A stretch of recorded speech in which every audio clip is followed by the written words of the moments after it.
I am my true identity.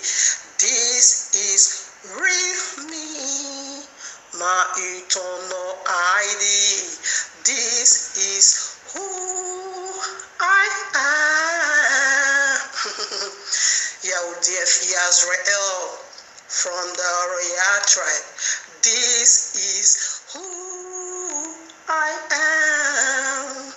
Now be Yahuah'S Israel is not a religion. No, no, no, no. It's not a denomination. No, no, no, no. It's not a title. No, no, no, no. But eternal nationality. This is who I am. Here we go again. The royal law is not a religion. No, no, no, no. But a sweet divine fellowship of Abba Yahuah. Aloha of you they want, of I am that I am. This is who I am, to the glory of Yah. This is who I am. Here we go again. Oroboseya, inarabayantulubu, inderekesiye boyande, norokoskili bu shantala, naboseyerebo.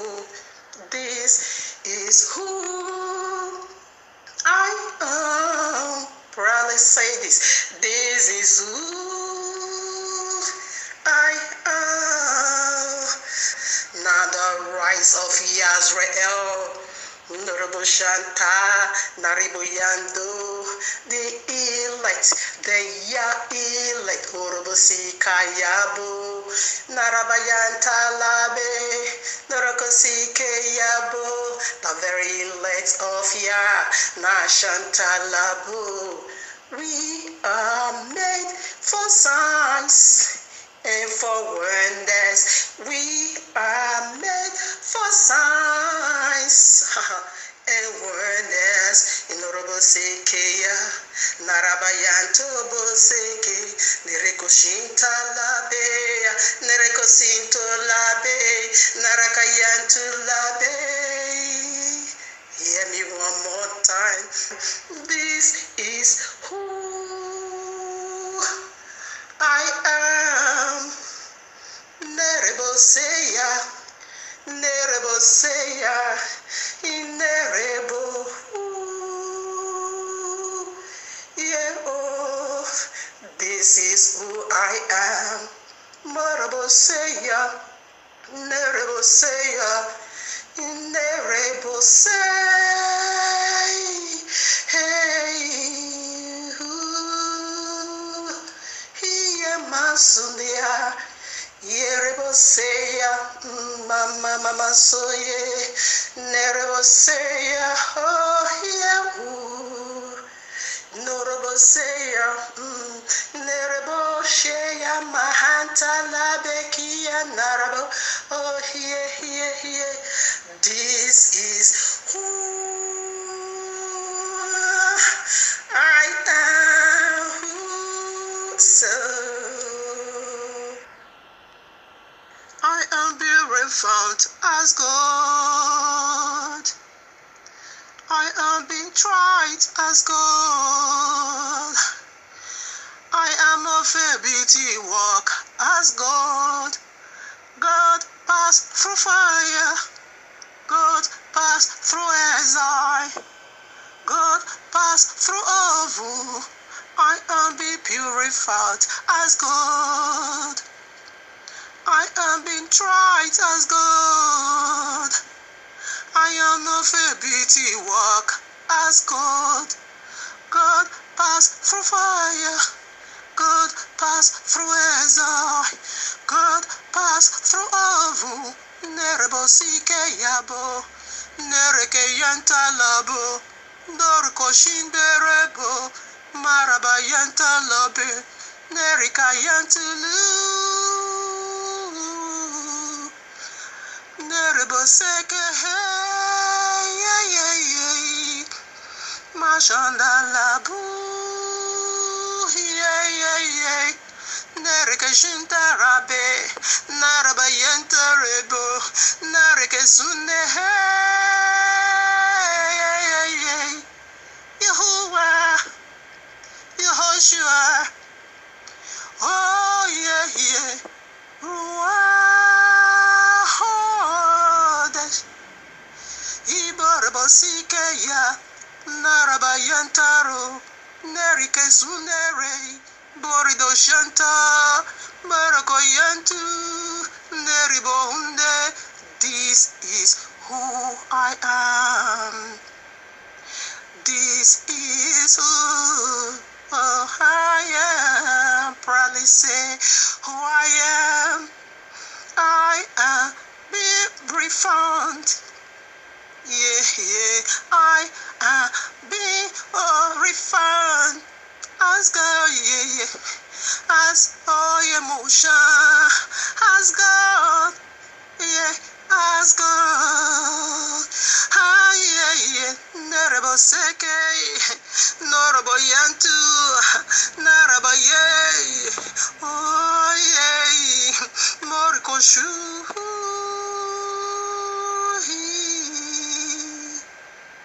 My faith is so pure now as God.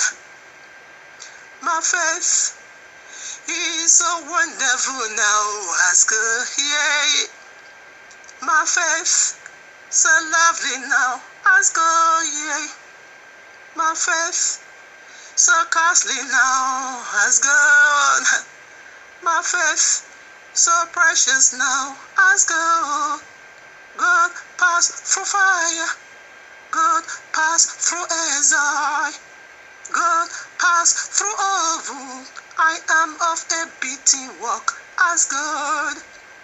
Yerebo seke ye. Marabo yantu. Nerebo hi. Neribo shanta. Yeah. Mariko labaye. Hey. Duri labaye natu. Marako sikeya. Baraba yanta lebo. Nerebo sunereya. Karabayantu. Noroko sekeya. Norobo yante. Burido shindei. This is who I am. My true identity. This is real me. My eternal ID. Nerebo sikeya. Nerebo yantulu. Norobo shunde. Nerebo sheya. Purika yanta. Narabayende. Loroko seya. Burila yanti. Burika yande. My faith has made me whole. My faith in Nereko seya has made me well again. Nereko seke. Norobo yate. Norobo Norobo usei. Koribo yande rebo. Marabayeke. Yeah. Maraba sunde. Oh yeah, Marabayantu. Yahuah is my shepherd. My eternal shepherd. And I shall not want. Why shall I want? And as I touched the hem of his garment, healing overflow, blessing overflow, wonders overflow, glory overflow, for I am betrayed as gold.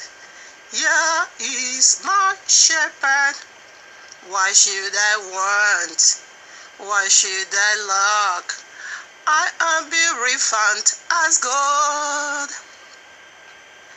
I am be tried as gold. Yeah. I am be purified as gold. God passed through fire. God passed through Ezekiel. God passed through oven. I am be refined as gold. I am be tried as gold. Yeah. I am of a beauty walk as gold. Yeah. God passed through fire. God passed through Ezekiel.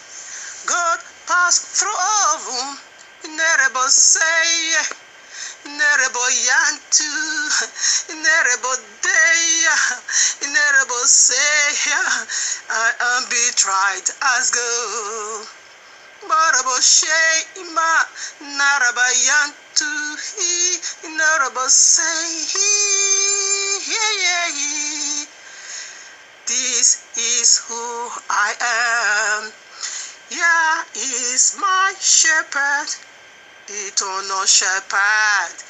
Why should I want? Why should I lack? I will never lack anything. Another day, yeah. If Yah is my shepherd, I shall not lack, I shall not want. I shall not lack, I shall not want. This is who I am. Yah is my shepherd, I shall not want. He maketh me to lie down in the greener pastures of his eternal glory, and he leadeth me beside the still waters. He restoreth my soul. Orobo say, yeah, yeah, yeah. Orobo say, yeah, yeah. Orobo say, hey. Norobo, hey, hey. In the paths of righteousness, for his holy name's sake. Oh, yeah, yeah. Borobo seke. Inorabayantulubu. He has prepared a table for me, right in the presence of my enemy. I have a lot of enemies. There are so many. Great and effectual has been opened unto me, but great is the adversary. Are you my adversary? You are already been squashed. You has already been squashed by fire of the Ruach HaKodesh. Yeah, yeah, yeah, yeah. Oh, Jah is my shepherd. I shall not want, I shall not lack. I shall not want, I shall not lack. He has anointed my head with oil of gladness, and my cup runneth over, overflow eternal blessing. For I am betrayed as gold. I am of a beauty walk as gold. I am be refined as gold, yeah, as gold. I am of a beauty walk. God passed through fire. God passed through Ezra. God passed through oven. I am be refined as gold. Yeah, God is so wonderful, so beautiful, preserved for eternal. Greetings to the 12 tribes of Yisrael scattered in the four corners of the earth, and to the Gentiles called by the name of Abba Yahuwah. Shabbat Shalom, much love, much prosperity. Attend you family, for you are the reason of our time like truth, because the time is simply near. Just as we see the days goes by, and so draw nigh the coming of Yahushua HaMashiach. Just as the Malach of Yahuwah saith unto Yehukanah the Revelator, sealed not the prophecies of this book, for the time is near. And also near is the time, a step to the door. Exactly what we are doing here, family.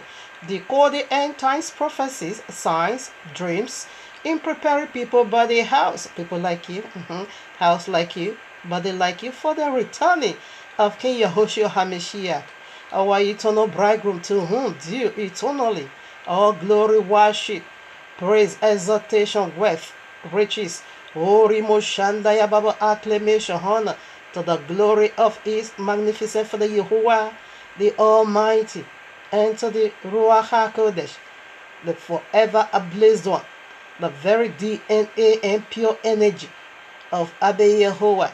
Yes, Abba Yahuwah, you have been worshipped in the temple of your Isha, for you are more eternal, eternal Ish. I love you, Father.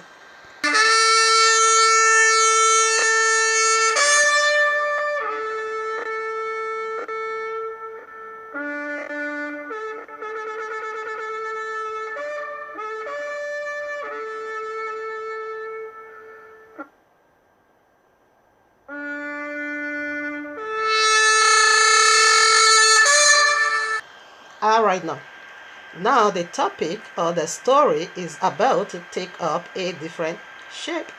We're about to enter into another season, and so we should sound the shofar and the trumpet. Exactly what we are doing here, family. Like I always love to say, trumpet or sound precedes every single movement of Abba Yahuwah, that which He has already said to you and me right in Exodus 34 verses 10. That's what we are reciting over here. A unique glory preserved over there, to be unleashed or released in these last days. Aren't you glad that you are the last generation to see the great coming of the eternal King or the terrible King? Once those days our forefather saw him while he was a baby, he came as a child. This time he's coming as a full grown up man. Have you ever been, or seen where the lions roar? He is coming as the lion of the tribe of Yehudah. That is the glory reserved over there. A thing the world has never, ever, ever, ever known.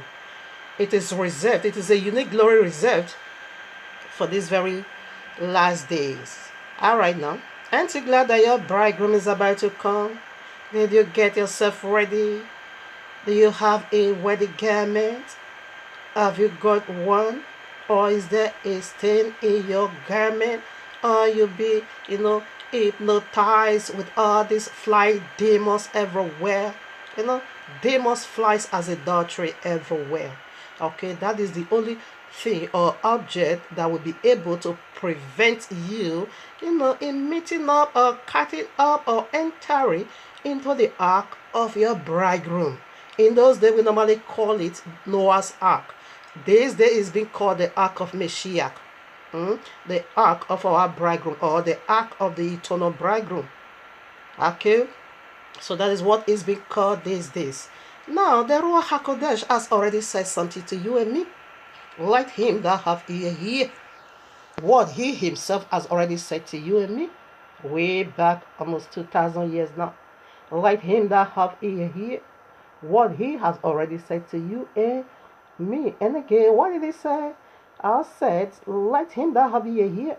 Yes, because he knew too well that third part of humanity, yes, is going to be dedicated unto who?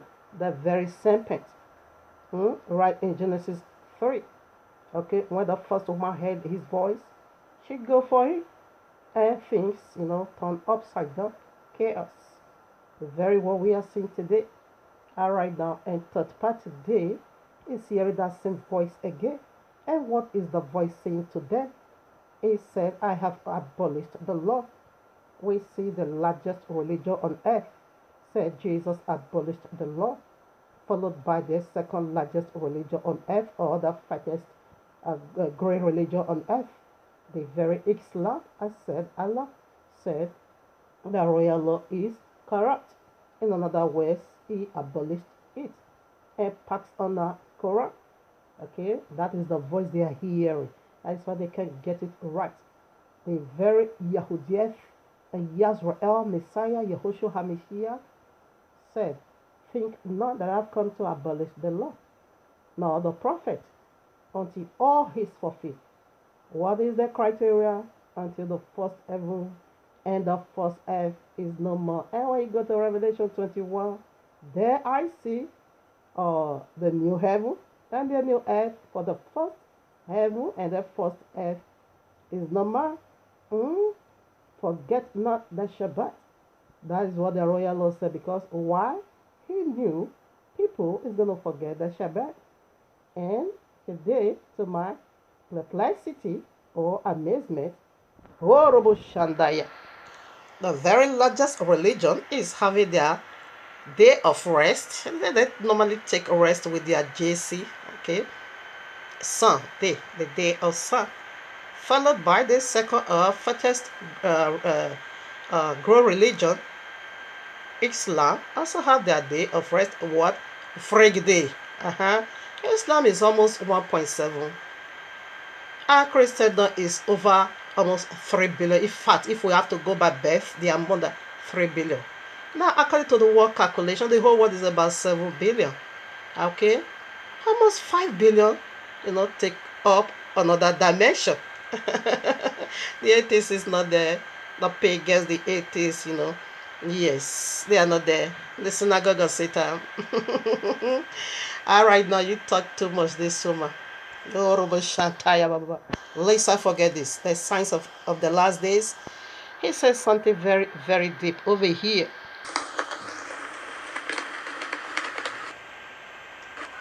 can't obviously believe that Watchmen, Yahoo, and the Bora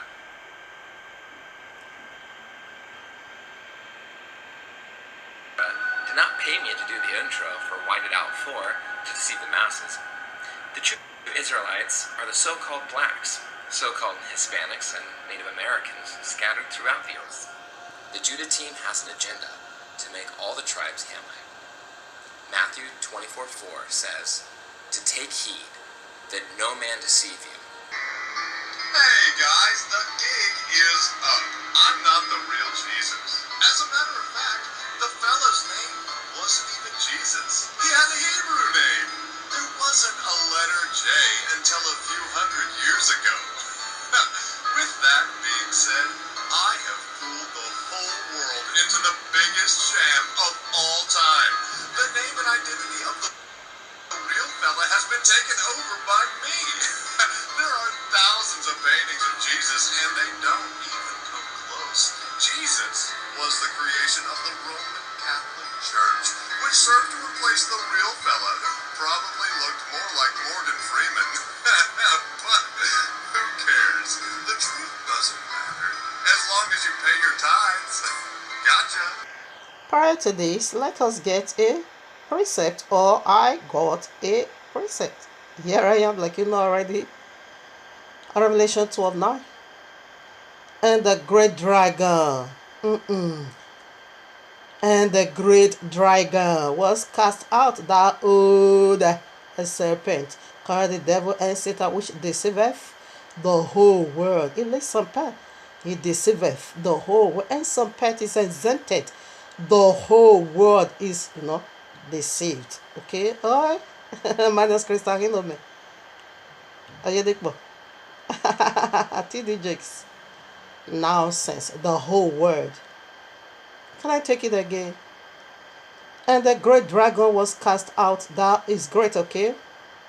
It's not a small boy. That old serpent called the devil and Satan, which deceiveth the whole world. Get life.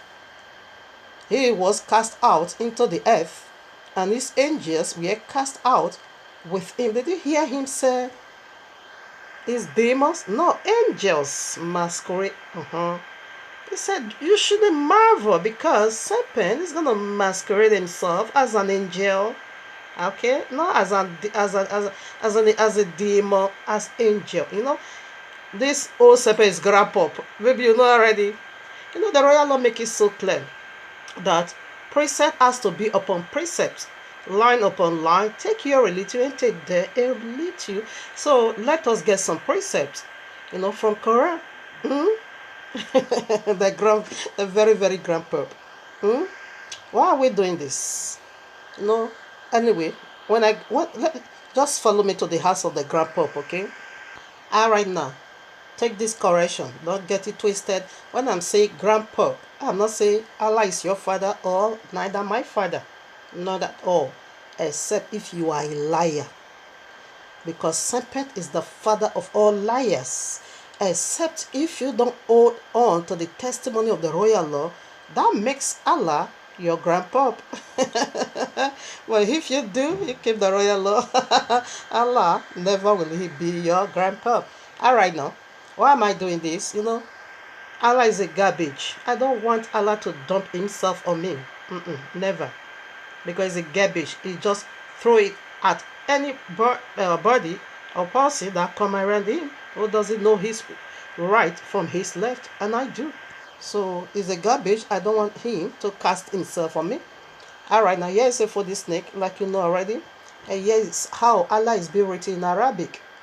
Here is a for this snake, okay, and this is how Allah is being written in Arabic. So we didn't just get, the characteristics of the old serpent that deceiveth the whole world. It says right here on earth.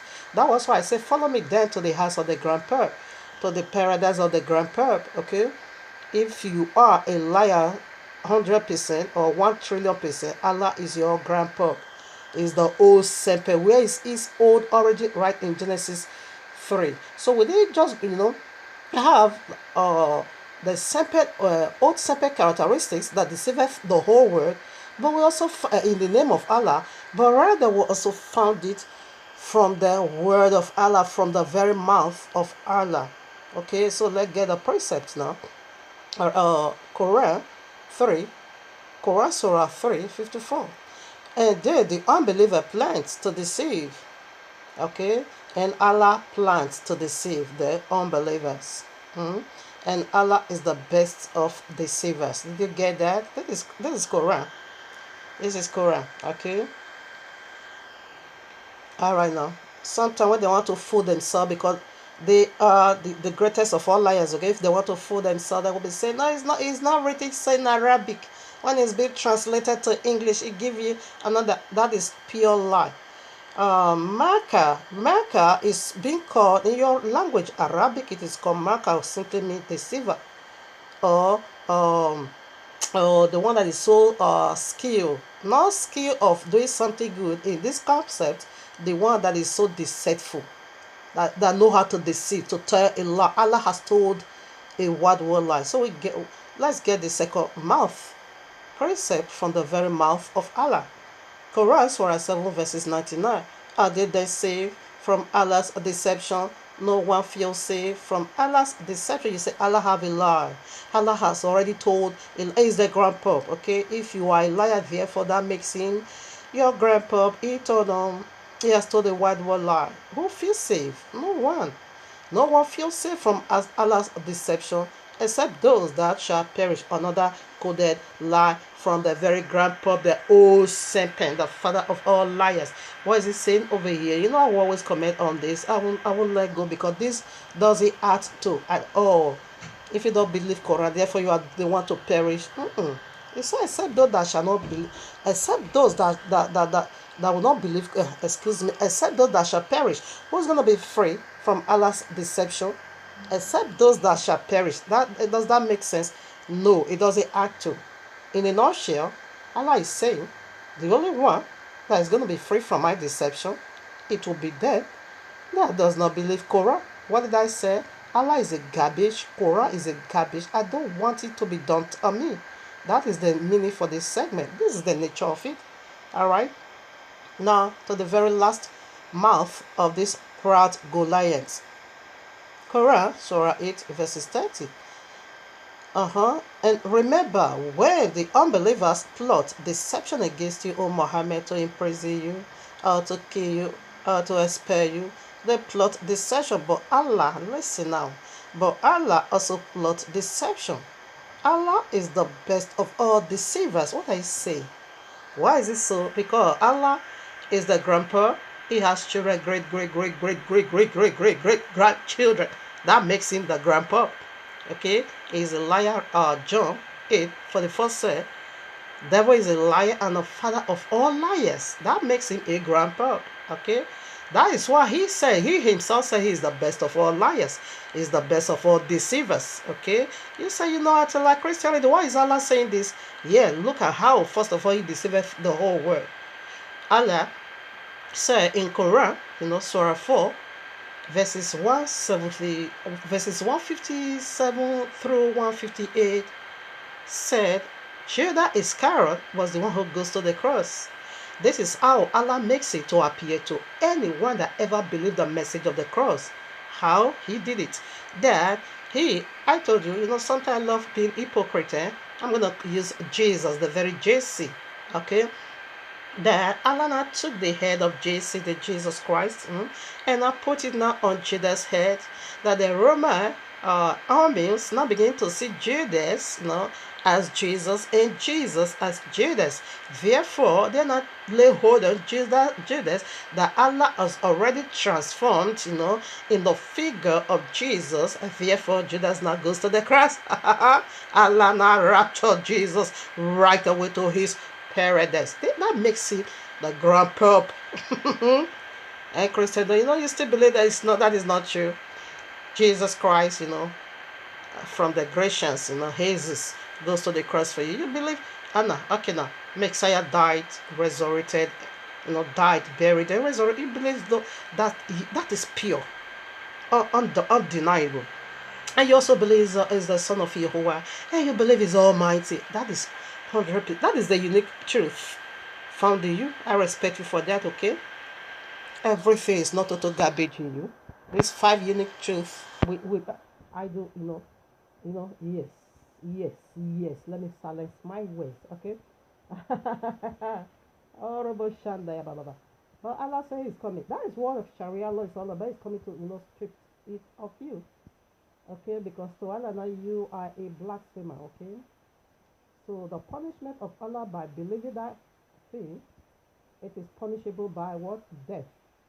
By hanging, stoned to death, or set ablaze.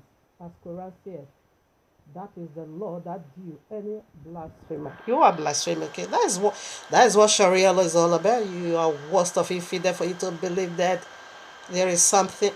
Allah have a son. That is the message upcoming. Allah, the mystery of Allah. I told you, I said, these 2 things must happen. How can I leave that also? Alright, now do you still remember the written code of Allah in Arabic? And here is the way for the snake. This is what is coming. This is the Sharia law. With all brutality. With all deceivableness. Matthew 24:24. For they shall arise false messiahs and false prophets, and shall show great signs and wonders, in so much that, if it were possible, they shall deceive the very elect. The elect is the reason for this segment. Okay? And the chosen Gentiles, they are the reason always for this segment. Why? Because a great stipulation has already been extended unto them. We speak for this reason. We always come at every Shabbat or every now and then, concerning this matter. Apostle Shaul said, for this reason I bow my knees. For this reason we are all out there, in touching and reaching out to the elect and the chosen Gentile. Okay, because we also need Gentile in the kingdom of Yahushua HaMashiach. So this is the very same pen that is coming out to rule the whole world for 7 years. Okay, the 1 7 that is being left, 1 week 7 years that is being left, this is him. I'll make myself like the Most High. This is him. The old Semper, this is him. I already show you who he is. He is the grandpa of the very Allah and the father of all liars. Alright? Hey, Norodo Shandaya Baba. Norobos Kilibahan Talababo. One needs to put their house in order, because this brutality of this Allah is so unspeakable, is so unbearable. If you want to know what it is, you can kindly go and listen to one visions. It's not even a message. That vision was being given unto me at the end of the year of Abiyawa. Take about 2-3 weeks now. So yeah, you can go and listen to the brutality of Sharia law. That I was not even saying in that vision, blessed are those who die before Sharia law. It's so ugly. Then in the other side, I also said, even though the enemy is so evil, so wicked, but you cannot pray for them to face Sharia law. This is all I was just saying in that vision. That even the enemy is so wicked, suffer not a witchcraft for a living, but sometimes when you now come to the ugliness of Sharia law, you can't even pray for your enemy to face Sharia law. That was so how dreadful and ugly and terrified it was. So I saw, I saw in the vision. It's so horrendous. I can't even pray for your worst enemy to face Sharia law. Okay. All right, now one more presentation to go before we go dive into our mysteries today. Maybe you saw it already in all my paperwork. All right, now one more to go. This is beheaded sword. This is the 4D snake, and this is how Allah is being written in Arabic. Okay, in another hand now. What is Allah? What does Allah means in the Yahuah'S language? Okay, the one you know now as Hebrew language is called Yahuah'S. That is the holy language that is going to be restored back unto the people of the book. Okay, the very one that was being taken away right in Genesis 11. Okay, right now what does it mean in Yahuah'S language? Simply means curse, as in the very curse serpent right in Genesis 3. Its origin begins over there, the old serpent. And this is what Allah simply means in the Yahuah'S language. Curse, as in the curse serpent. First time for Abba Yahuwah to release his curses from his mouth. Do you think it's going to be something, just simple? No, it is remarkable. And that unique of wickedness all found in Allah. He carries that curse. And it's his name. Okay, it is going to cause both free, and bands, great and small. Because he have a cause, he have a cause, so he's gonna be cursing everyone. He curse Abba Yahuwah, don't exempt him. He curse him pain. Genesis 6, Abba Yahuwah regretted, what have I done? Why did I even create human? He curse him pains. He curse Abba Yahuwah again. He make Abba Yahuwah cry. Okay, when they put his son at the cross, he cried. All ever wept. They separate curse everyone. That is why he said both free and banned. He curse everyone. Alright, when you also go to the book of Job, he cursed Abba Yahuwah. Abba Yahuwah said, but you incited me against Job. You see, he regretted. Serpent cursed everyone, both free, and banned. So what do you need to do now? You need to build your ark, okay? This brutality of Allah is unspeakable. I've just told you, kind enough to let you know beforehand. Mishbeker and people. Here we are in the heavenly courtroom of Abba Yahuwah with this powerful, once again, so powerful, it's unspeakable. You won't deny this. You, Thomas the doubter, are you going to deny this? Okay, now. In the heavenly courtroom of Abba Yahuwah, here we are with this powerful, life-resurrecting message titled for you, and me, the mystery of God. God is so beautiful, isn't it? I am be purified as good. Take my little ability for now, okay? A time will come when it's going to be perfect. I'm trying to put songs together. I have a lot of uncountable songs I wrote, but I'm trying now, to be voicing it out as the Ruach HaKodesh told me I should be using my song. That's why I don't use people's songs anymore. Because if I don't do it like this, how am I going to, put it together? So, when, passing through preparation, there, comes perfection. So bear with me for now. According to the ability given unto me, it's going to be more perfect. It's on its way coming.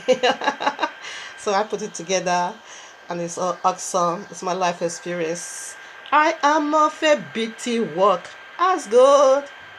God passed through fire. God passed through exile. God passed through oven.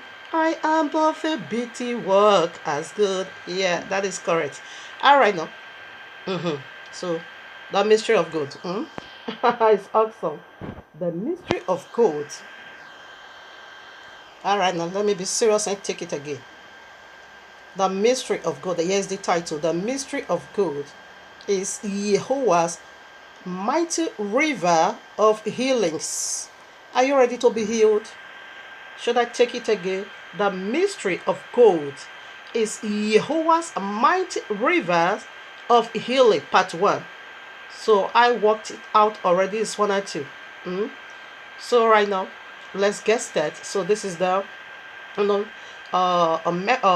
title of the message. The mystery of God is Yahuah's mighty rivers of healing.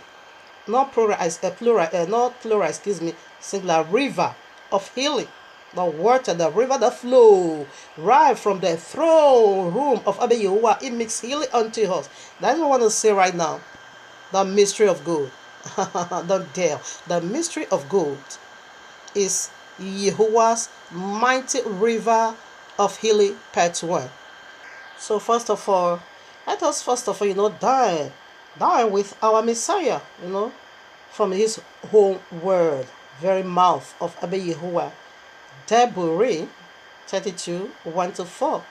Give ear, O ye heavens, and I will speak, and hear, O earth, the words of my mouth. My doctrine shall drop as the rain, my speech shall distill as the dew, as the small rain upon the tender heart, and as the showers upon the grass, because I will publish the name of Yahuwah. That is what I'm doing over here. John 5:43, Yahushua said, I have come, in my father's name. This is how we publish his name. When I'm calling Abba Yahuwah, that is how we publish his name. He came to publish this very powerful and glorious name, eternal. Because I will publish the name of Yahuwah. Ascribe ye greatness unto our Elohim. He is the rock. His work is perfect, for all his ways are judgment. A Elohim of truth and without iniquity, just and right is he. Of course, you can bear us witness of that just and right is Abba Yahuwah. That is correct. Hallelujah. Hallelujah. Hallelujah. Abba Yahuwah. Alright, now, still a presentation to go. What is the royal law for? Let's take a deep breath into what is the royal law for and how does it play out in our lives. Point 1. It functions as a sacred marriage covenant between Yahuwah and his people Israel. Point 2. It outlines how the marriage won't function. Its stipulation what makes it a happy and a fruitful marriage. Point 3. Its precept describe how the marriage won't function. Point 4. What pictures tells what marriage life won't be like. Point 5.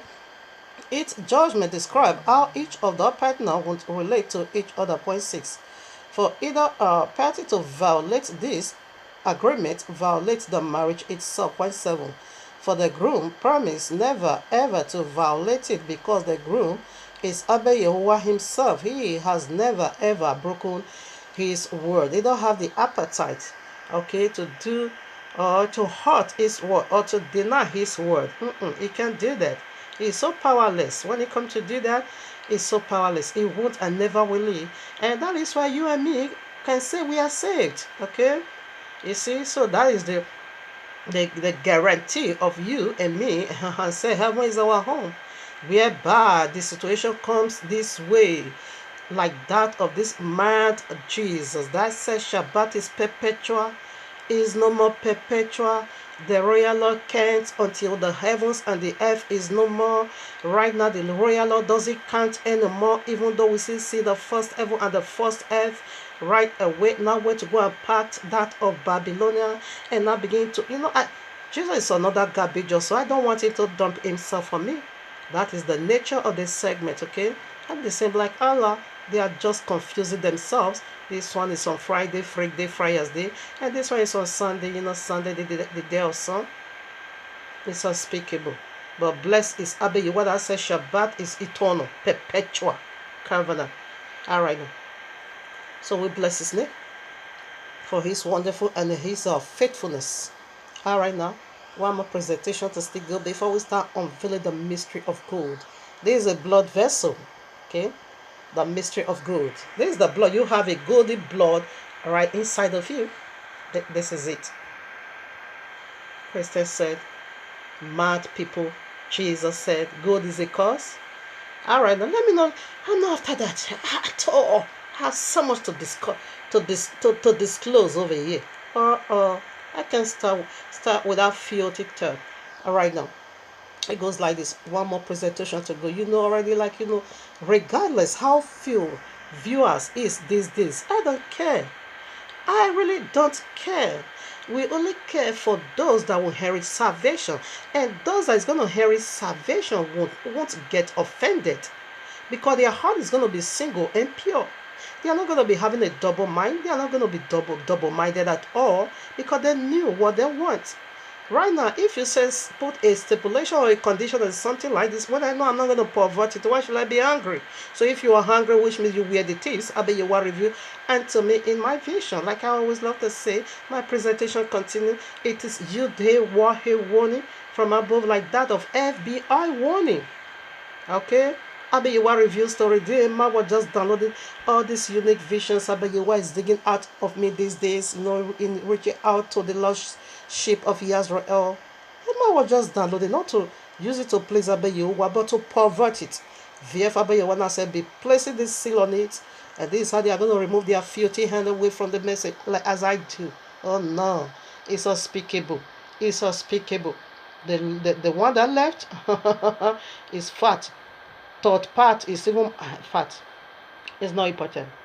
The royal law said it did just one soul will repent. Heaven celebrate a party. So we after that just one soul. It did not say it did 1,000 viewers with you. Just one. Okay. So right now the presentation continue and it goes this way.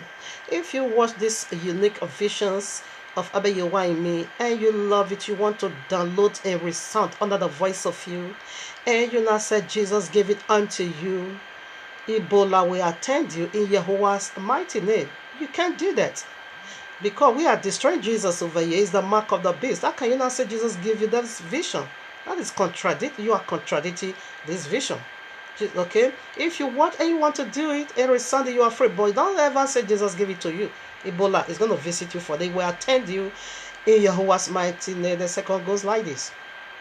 If you download this message and you want to resound it under the voice of you, you use it to place any deity such as Allah, Crusader, Ghost, Fire, and their Jesus. Oh no, the curses of Sapphirus and Ananias, we are attending Yahuah's mighty name. And the list, okay, it goes like this.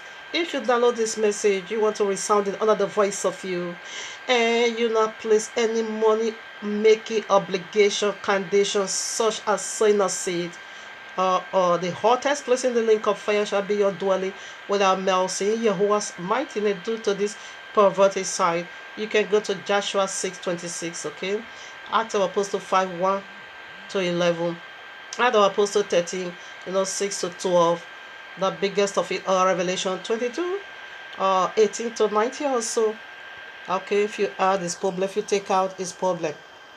Alright, but if you download it and you want to resound it under the voice of you in reaching out to the Lordship of Israel and also to the chosen Gentiles in pleasing obey Yahuwah, of course, double blessing and double portion and double glory, double anointing, crown of eternal shall be placed upon your head because of your faithfulness. Your family is going to benefit from it. He said, I will save one and save the entire household in you. This scripture is going to be fulfilled, saving you and save the entire household because of your great faithfulness that you exalt, in giving some judgment to the glory of Abba Yahuwah.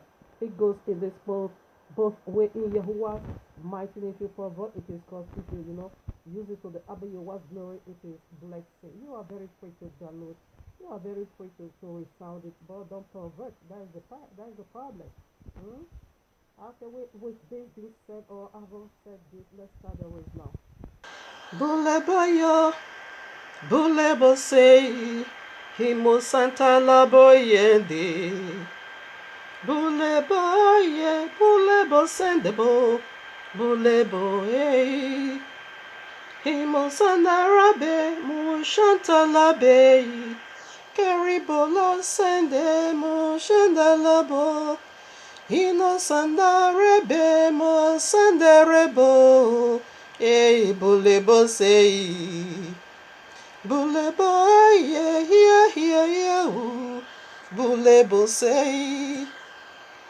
Mo santa lubu, mo dayantulubu, karibolo seke mo yantarabe, Iborilaya tumo sendereba, yea, bulebo say Yahuwah, bulebo yo here, yea, yea, bulebo say, hallelujah.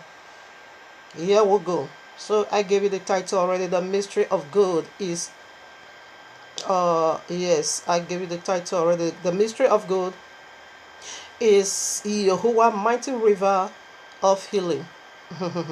Another outstanding vision, unspeakable. In my bodily vision, get out of my way vision.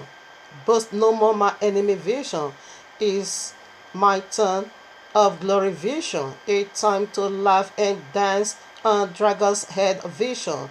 You won't deny this vision. Eternal prosperity vision. Overflowing wonders vision. The glory of the sun, of the star, of the moon vision. Now, in order to get a better view or to see it all very clear, let us climb the mountaintop vision. Yes, it is a vision set upon the cloud, or eyes must see. Orobo Shantaya Baba. Inoroboski Mahantalabosi Kebabayo. Ribabahu Shantaya Babayo. Our eyes must see. Orimo Shantaya Babu Yakurobos Libayeda. Oribobosi Abaya.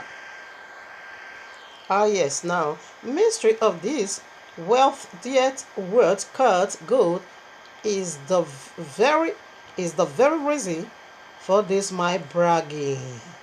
For this bragging of mine. Now let us first of all do it this simple way. What is gold? In all okay, what is gold? In a global scale or in totality, gold is wealth, okay? It's prosperity. It's beautified in a very exquisite and luxurious way. Above all, God is eternal. It preserved, okay? It don't rust at all. That is the uniqueness of gold.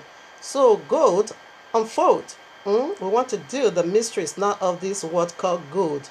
So gold unfold, gold unlocked. Okay? The mystery of gold. So we begin with G, isn't it? G sets the record, isn't it? Alright now. It's fully loaded, okay? It's fully this is are you gonna deny this? Alright now. Alright now. I said someone is being dark. Say you've been evil, how can you praise something that is good? Alright now. So here we go. G, what did it go for? It simply go for glorious guiding of Eden. Simple as that. Very amplified and wonderful and might in its art. Gold. The first alphabet is fully loaded. It's heaven on earth. So let's unveil it. What did it call? Glorious Garden of Eden. The Garden of Eden is so glorious. It's eternal. That is what God is. So we go right back over there. Bereshit chapter 2. In the beginning. Alright now. So let's dig into it. Bereshit 2. 10 to 14. Here is the articles or the functionings of the sanctuary. Here is the menorah. It is gold, pure gold, golden menorah. Here is the golden altar. Here is the golden ark of the covenant. Here is the golden shewbread. You see everything, every vessel over there are gold. Alright now. So we are coming into that. Okay. Here I am, Bereshit 2, 10 to 14. Listen now. And a river went out of Eden. How should I? Yes. Okay now. Alright, yeah, 10. And a river went out of Eden to water the garden. And from thence it was parted and became into 4 heads. This is the beginning. This is the genealogy. This is the very DNA of the earth. How it begins. The name of the first is person. That it is which that is it which compasseth the whole land of Avila, where there is gold. This river is good, and the gold of that land is good, and there's bedeling and the honest stones. I would like to angle. I would like to stop it over here. You can do it to the 14. Now, have you ever wondered, or have you ever come to this place? You know, you call yourself a Christian. Have you ever come to this place and said, "Oh, where is that river of gold? The very first river that went out to water this earth." Okay, it is gold. Should I take it again? Pure gold, not just gold alone, mixed with diamond, precious stones, sapphire. All is here. The very first river contains unspeakable. All right now. I take it again. And a river went out of Eden to water the garden.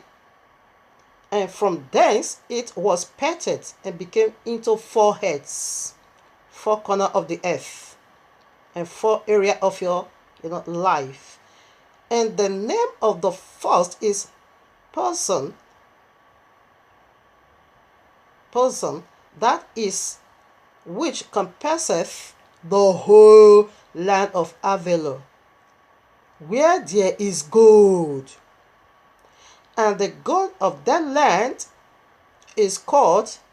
Is good. There is there in the same place is bedeling and the honest stones. Okay, so in this land, this very part, it has precious stones, gemstones, stones, and gold mingled together in one land. So right now, that river, let's unveil it. That's what I want to dig into now. All right, now before I start unveiling the mysteries over the first very alphabet, because it's used, okay, is the largest of it all. Glorious Garden of Eden. Okay, we see already the water that preceded. We are good. That is the water I want to unveil now. That watered into this very land that is nothing but gold. May go everywhere with precious stones. Have you ever wondered why do you have a golden blood in you? There is a golden blood. It's the largest of all blood cell volumes. It contains, is even according to the tutorials, no, it is true, it is what you contain. In all blood volumes is the largest, largest blood cell, which contain 55% of every blood in you is the U. That's why they call it plasma, It's large. All right now, see, it's the golden blood. Okay, so first of all, before we begin to unveil, let me first of all give you the functioning of this golden blood inside of you.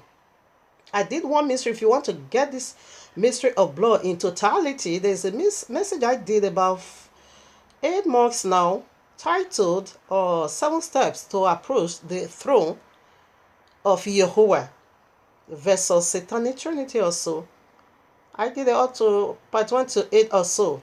So you can go and listen, because we did a lot of that mysteries over there. We were talking about anatomy of the body. Okay, every vessel in our body by His grace, not all, almost, will be unveiled over there.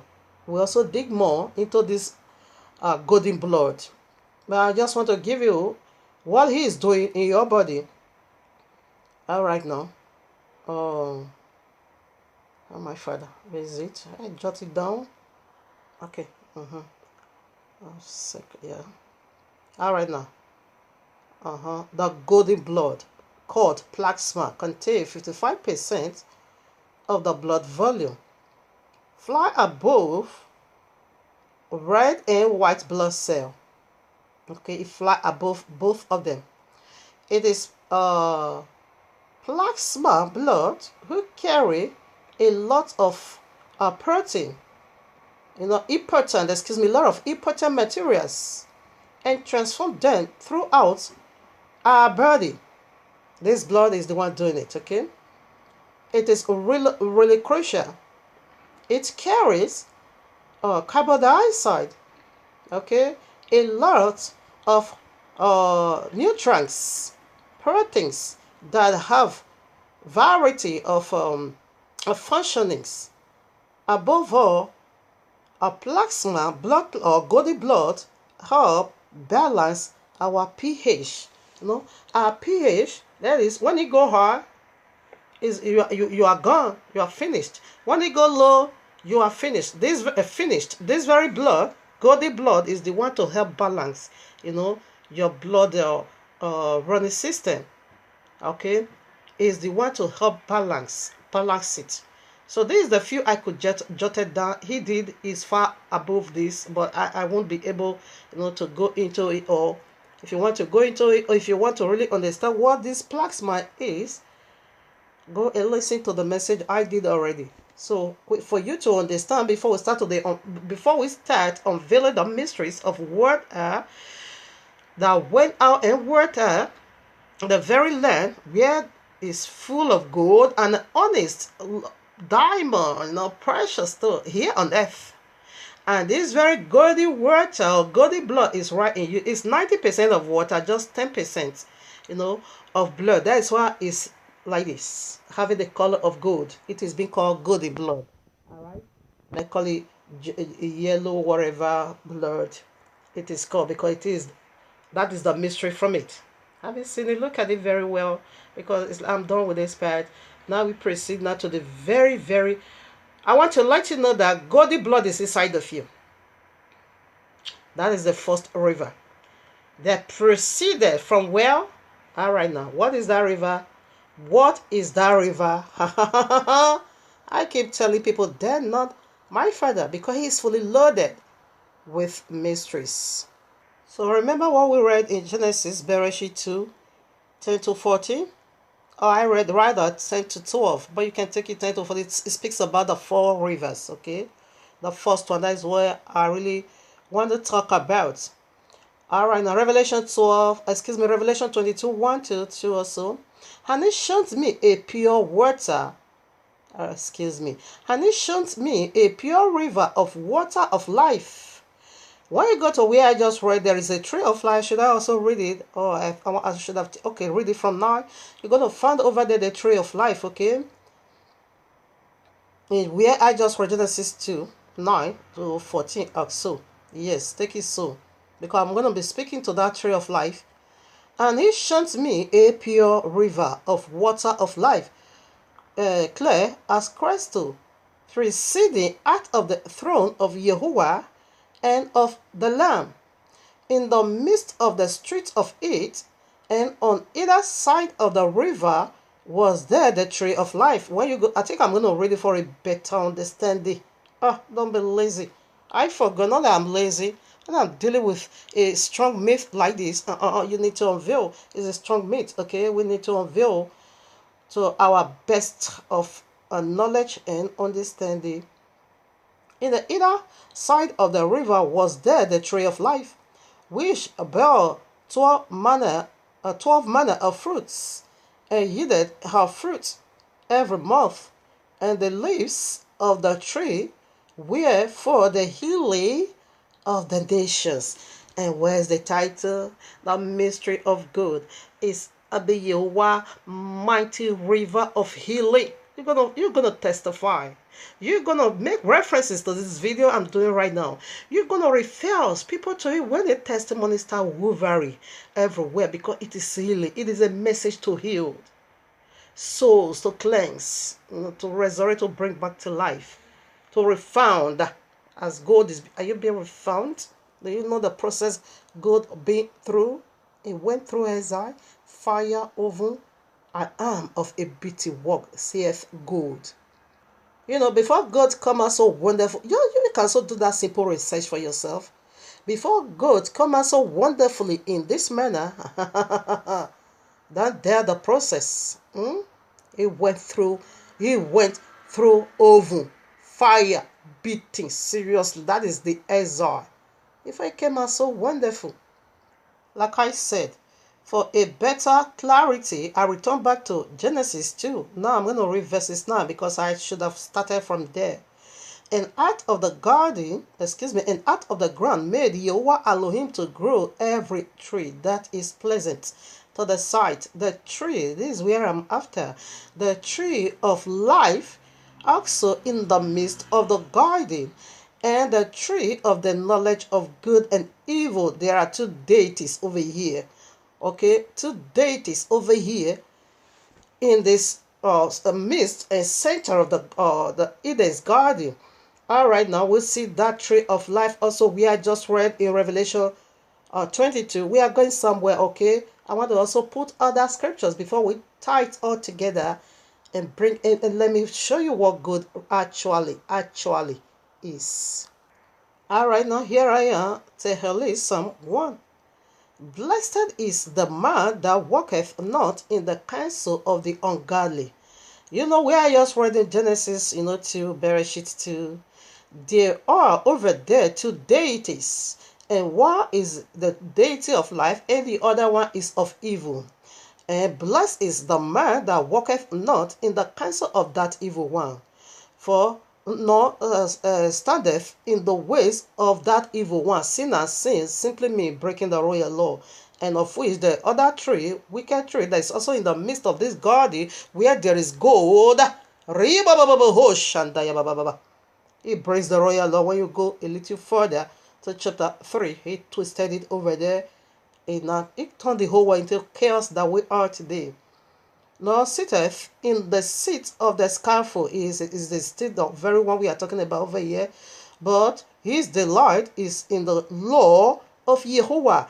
That is what the first man should have just focus. He should have just focused his eyes right in the royal law of his maker, but rather than not listen to the ungodly, to the wicked deity, the tree of the knowledge of good and evil that is also centered around the river of gold.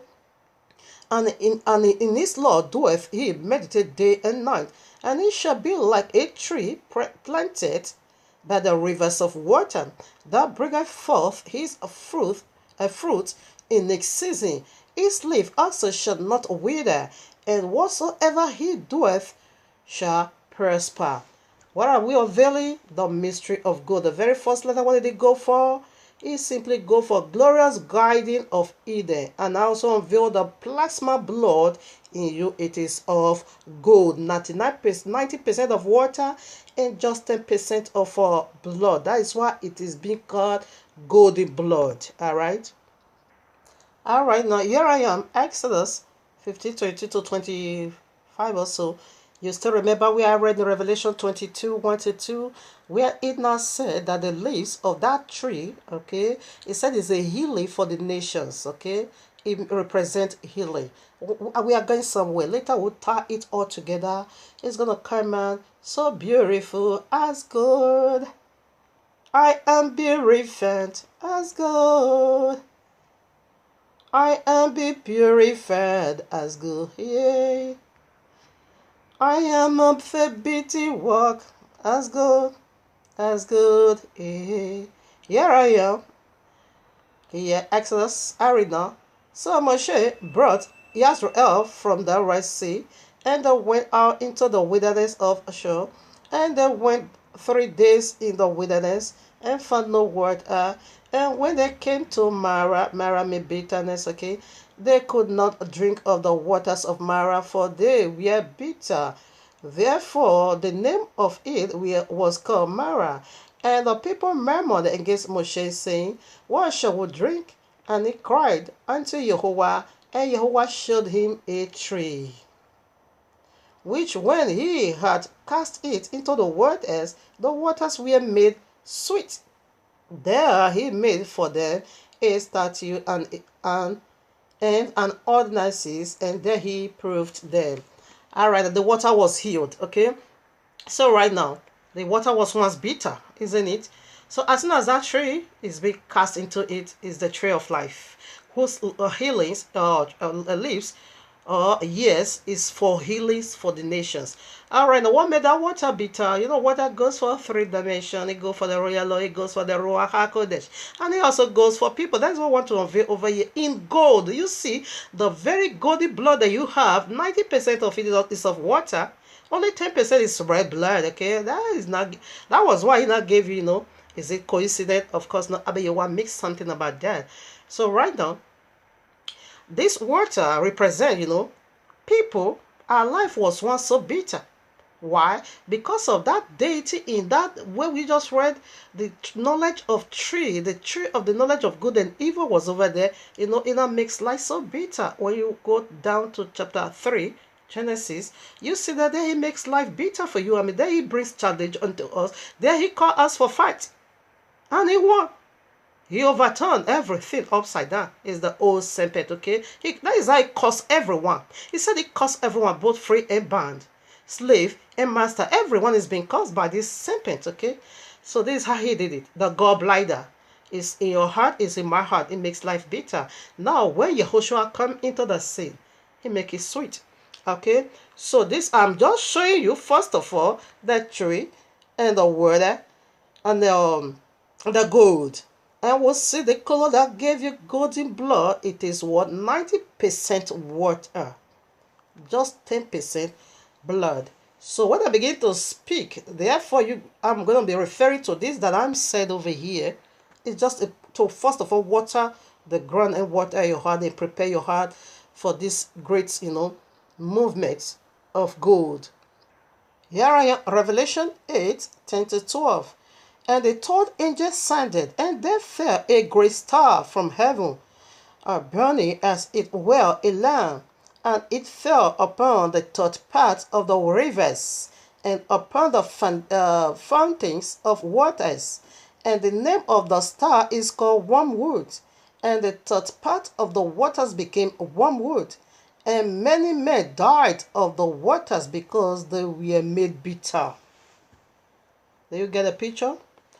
See, it's still referring to that deity that has the knowledge of, to that tree that have the knowledge of good and evil. When it fall into humanity, said third part is gone. And this last day, third part is going away. It makes life bitter. And this wormwood means bitterness has already fallen you and me. Revelation is speaking of the past, now, and what to come. He's talking about the past, now, and future. That is all about Revelation. Okay, so right now, what it fall into third part of humanity, and our love now becomes so bitter. The waters now become so bitter, and that bitterness now killed a lot of people. You know what that is? All right, now the gallbladder makes life so bitter. Whose people, or who are they that the water is killing? Those are they that Yahushua, the healing, the tree of life that meant to heal you, is not falling into you. Because when it is being thrown into you as a water, you will be healed. All right, now your life will become so sweet. The gallbladder, it is the wormwood found in you and me. So right now, we want to tie it all together with one powerful scripture. So right now that your heart is already be prepared for this unspeakable vision of Abba Yahuwah in me, let's get started. You saw the water already in Genesis 2:9-14 now. You saw the first river. That water, this land that is called gold and honest stones, diamond, precious stone, very costly, gems. And right now, we want to dig now into the water that spread out from the throne. That water is from the throne of Abba Yahuwah, okay? Right down to the Eden's garden. And first of all, pick the first river, listen now. And that river was, spread into where? 4 heads. Listen now. Orikayande, are you ready for this? All right now. Here I am, Ezekiel 47. Afterward, he brought me again unto the door of the house, and behold, waters issued out from under the threshold of the house eastward. I think I'm gonna, where is that eastward? For the forefront of the house stood towards the east, and the waters came down from under, from the right side of the house, and the south side of the altar. We did something, isn't it?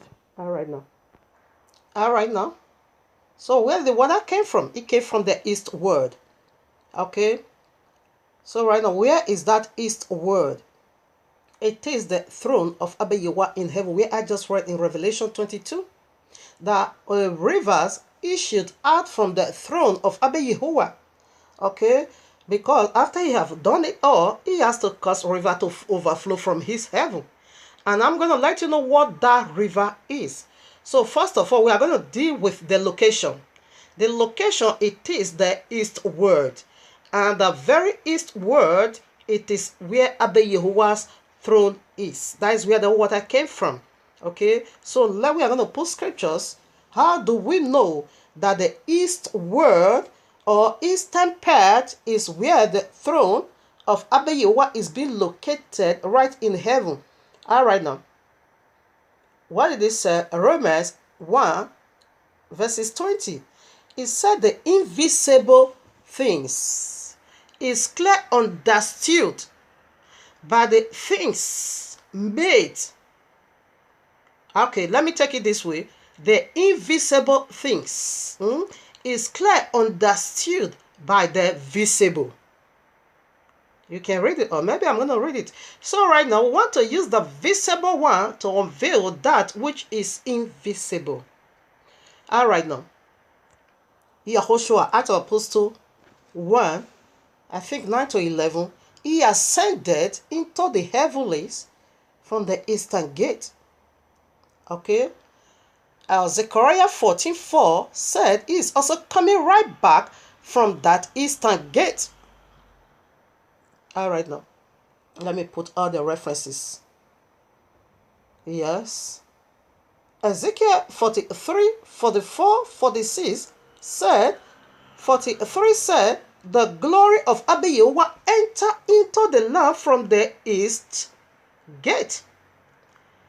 And the high priest, which is Yahushua Eternal, is also going to be entering into the temple, or the temple through the eastern gate. Him alone ought to pass through that gate. No other one but him. Him and him alone. There's something about east. Okay. That is where the throne of Abba Yahuwah is. Let me just read here for the sake of time. Let me put just one in order that I have quoted. Ezekiel 44, I take from 43, 1. Afterward he brought me to the gate, even the gate that looketh towards the east, and behold, the glory of Yahuwah of Yisrael came from the way of the east. Did you get that? And this east gate, as we are talking right now, is shut. This east gate is only going to be reopened on the Shabbat and on the new moon. That is new moon festivals. If you go to the fake people that is faking us right now, the eastern gate is shut. No one passed through there. All right now. I'm just letting you know the throne where Abba Yahuwah's throne is. It is the eastern side in the heavens. Okay, so right now we are going to Genesis Bereshit 3. After the wickedness has already been transpired, what took place? Abba Yahuwah chased man out of his presence. I read Genesis 3:24. So he drove out the man and placed at the east of the garden of Eden cherubims, and a flaming sword, which turned every way to keep the way of the tree of life. And you see that tree of life there again, it is Yahushua HaMashiach. You saw him again. So now cherubims was being placed in the eastern garden. Where you go now right to the temple, here is the temple of Abba Yahuwah. Exactly what you see on earth, that is what it is in heaven. You use the visible to unveil the invisible, as the Romans said. He said the invisible is clearly understood by the things made here on earth. You see the cherubims placed now upon the ark of the covenant to guide the ark of the covenant, to guide the way, to guide that testimony of human existence here on earth. Why did he chase men out? Because now men has already rebelled, so that they don't put forth their hand and touch the tree of life. Therefore, we are going to be in the eternal damnation. That's why he chased them out, not to touch the tree of life. You cannot go and touch wickedness and also bring that field a hand to touch the tree of life. You have already touched the tree of the knowledge of good and evil. You cannot also come with that madness, with disobedience, and to touch the tree of life. No, you are going to remain in your eternal damnation. That will be eternal sin.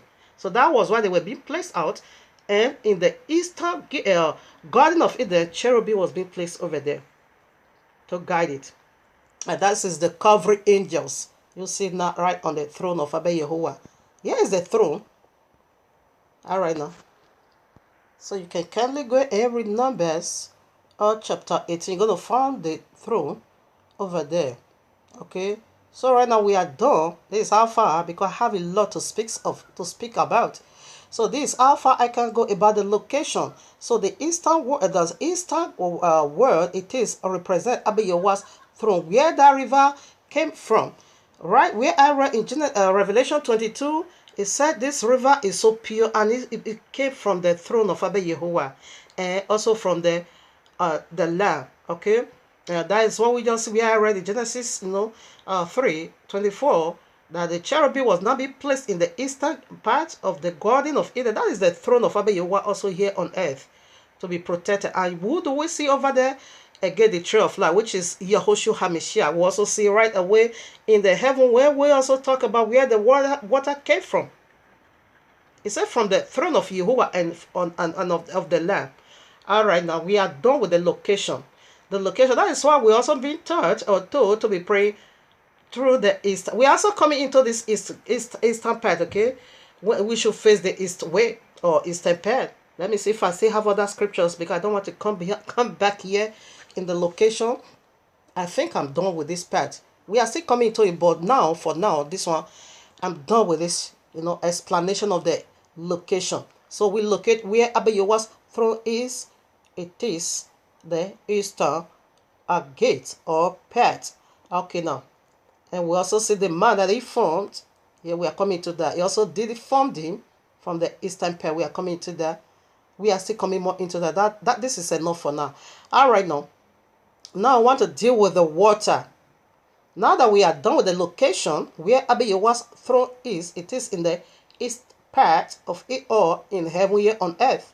So now I want to deal with the water. What was that water that came right from the throne of Abba Yahuwah? That water, the very land of gold that have all this, oh no. Okay. So now I want to touch on the water. We deal with the location already, and the tree that also brings healing unto us, and the bitterness in the gallbladder, which is the gallbladder, and the wicked deity, also the tree of the knowledge of good and evil. This is so important? Because they are both in the Garden of Eden, where this gold is. The very word, you also have the blood you carried inside of you, called plasma, blood, golden blood. All right, now here I want to deal now with the water. That water, that land that was having a gold, the land, it said the gold of that land was good. All right, now, John 7:37. In the last days, that great day, the feast, in the last day, that great day of the feast, Yahushua still then cried, saying, if any man thirst, let him come unto me and drink. He that believeth on me, as the scripture hath said, out of his belly shall flow rivers of living water. Not dead when there is a dead water. 39 now. But this spake he of the Holy Spirit, which they that believe on him should receive, for the Ruach HaKodesh was not yet given, because that Yahushua was not yet glorified. So is the water. Is the Ruach HaKodesh. All right, now, here I am. Yeshayahu 12:1-2, the one you call Isaiah. And in that day, it's talking about where I just read from, John. Thou shalt say, O Yahuwah, I will praise thee. Though thou wast hungry with me, here I am, yeah. Thy hunger is turned away, and thy comforted me. Behold, Yahuwah is my salvation. Listen now. Behold, Yahuwah is my salvation. I will trust and not be afraid, for Elohim Yahuwah is my strength and my song. He also is become my salvation. Listen now, 3. Therefore, with joy shall ye draw water out of the wells of salvation. Who is salvation? Yahushua simply means salvation. Yahuwah is our salvation. In abbreviation, Joshua, or they also call Yeshua or Joshua, simply means salvation. So now you're going to draw water out of Yahushua HaMashiach. That was why he said, if you are thirsty, come and drink of me. Who is the water you need to bring out of him? It is the Ruach HaKodesh. Did you get that? It is the Ruach HaKodesh. Until you bring out those or rivers of water, it must go to the cross for the Ruach HaKodesh to take over. All right, now. It's the water. So the well of salvation. Which wells? Let's dig into that. There's water filled the well that you need to go now and draw out from it. The well of salvation. So before we go and unveil the well of salvation, I still have one more place to put. Yeshayahu 55 verses 1. Oh, everyone that tasteth, come ye to the waters, and he that hath no money, come ye buy and eat. Yea, come buy wine and milk without money and without price. It is freely. Freely you pass it out. Freely I give it unto you. Freely. We don't say the Ruach HaKodesh. The Ruach HaKodesh go for water, it go for fire, it go for oil. That's what I want to unveil over here. Alright, now here I am, John 4:14. But whosoever drinketh of the water that I shall give him shall never thirst. But the water that I shall give him shall be in him a well of water springing up into everlasting life. You know, the woman, wherever, the woman of Samaria, she was trying to debate religion with Yahushua. Okay? You know, therefore Yahushua not like that. No, this is what it is. The water that I have is going to give you eternal life. The water I'm going to give unto you from me is going to be a well of living water. That is the well of living water you need to bring our water from. That is the packages of salvation. That water, the dry land, that water, the land of God, that migo and purified all, it is the Ruach HaKodesh. It is the water that proceeds from the throne of Abba Yahuwah straight away, right away to the Eden's garden. That water, that land of gold, and migo now, gold, you now see the water now migo with blood. What did they bring? I now give you now a golden blood. The very plasma. That is the very, if he has seen every other blood, he has seen the white blood. The white blood is of about 10% or 5%, I don't know. The red blood is about 44 or 45%. Plasma, the golden blood, occupies every part of you. He balances your moving system. He plays a huge part in your body. That makes you function. That makes you live as a human. It is the golden blood. Okay? That 90% of it is of water. Only 10%, of blood. That is why I gave you the color of gold. Alright, now, Revelation, one more scripture to go. Prior to this, one more scripture to go. Revelation 22, it is the very end of it all. 22 now, verses 17, I read. And the Spirit and the bride say, come. Let him that heareth say, come. Let him that is at taste come. And whosoever will, let him come. Let him take the water of life freely. We don't sell the Ruach HaKodesh. Only Christianity is selling their ghost fire. The water go for the symbol of the Holy Spirit. The oil go for the symbol of the Holy Spirit. Just as dove also go for the symbol of the Ruach HaKodesh. Only Christianity is selling their goods. So they are selling water, which also, as a symbol of the Holy, yes, of the Holy Spirit. They are selling it.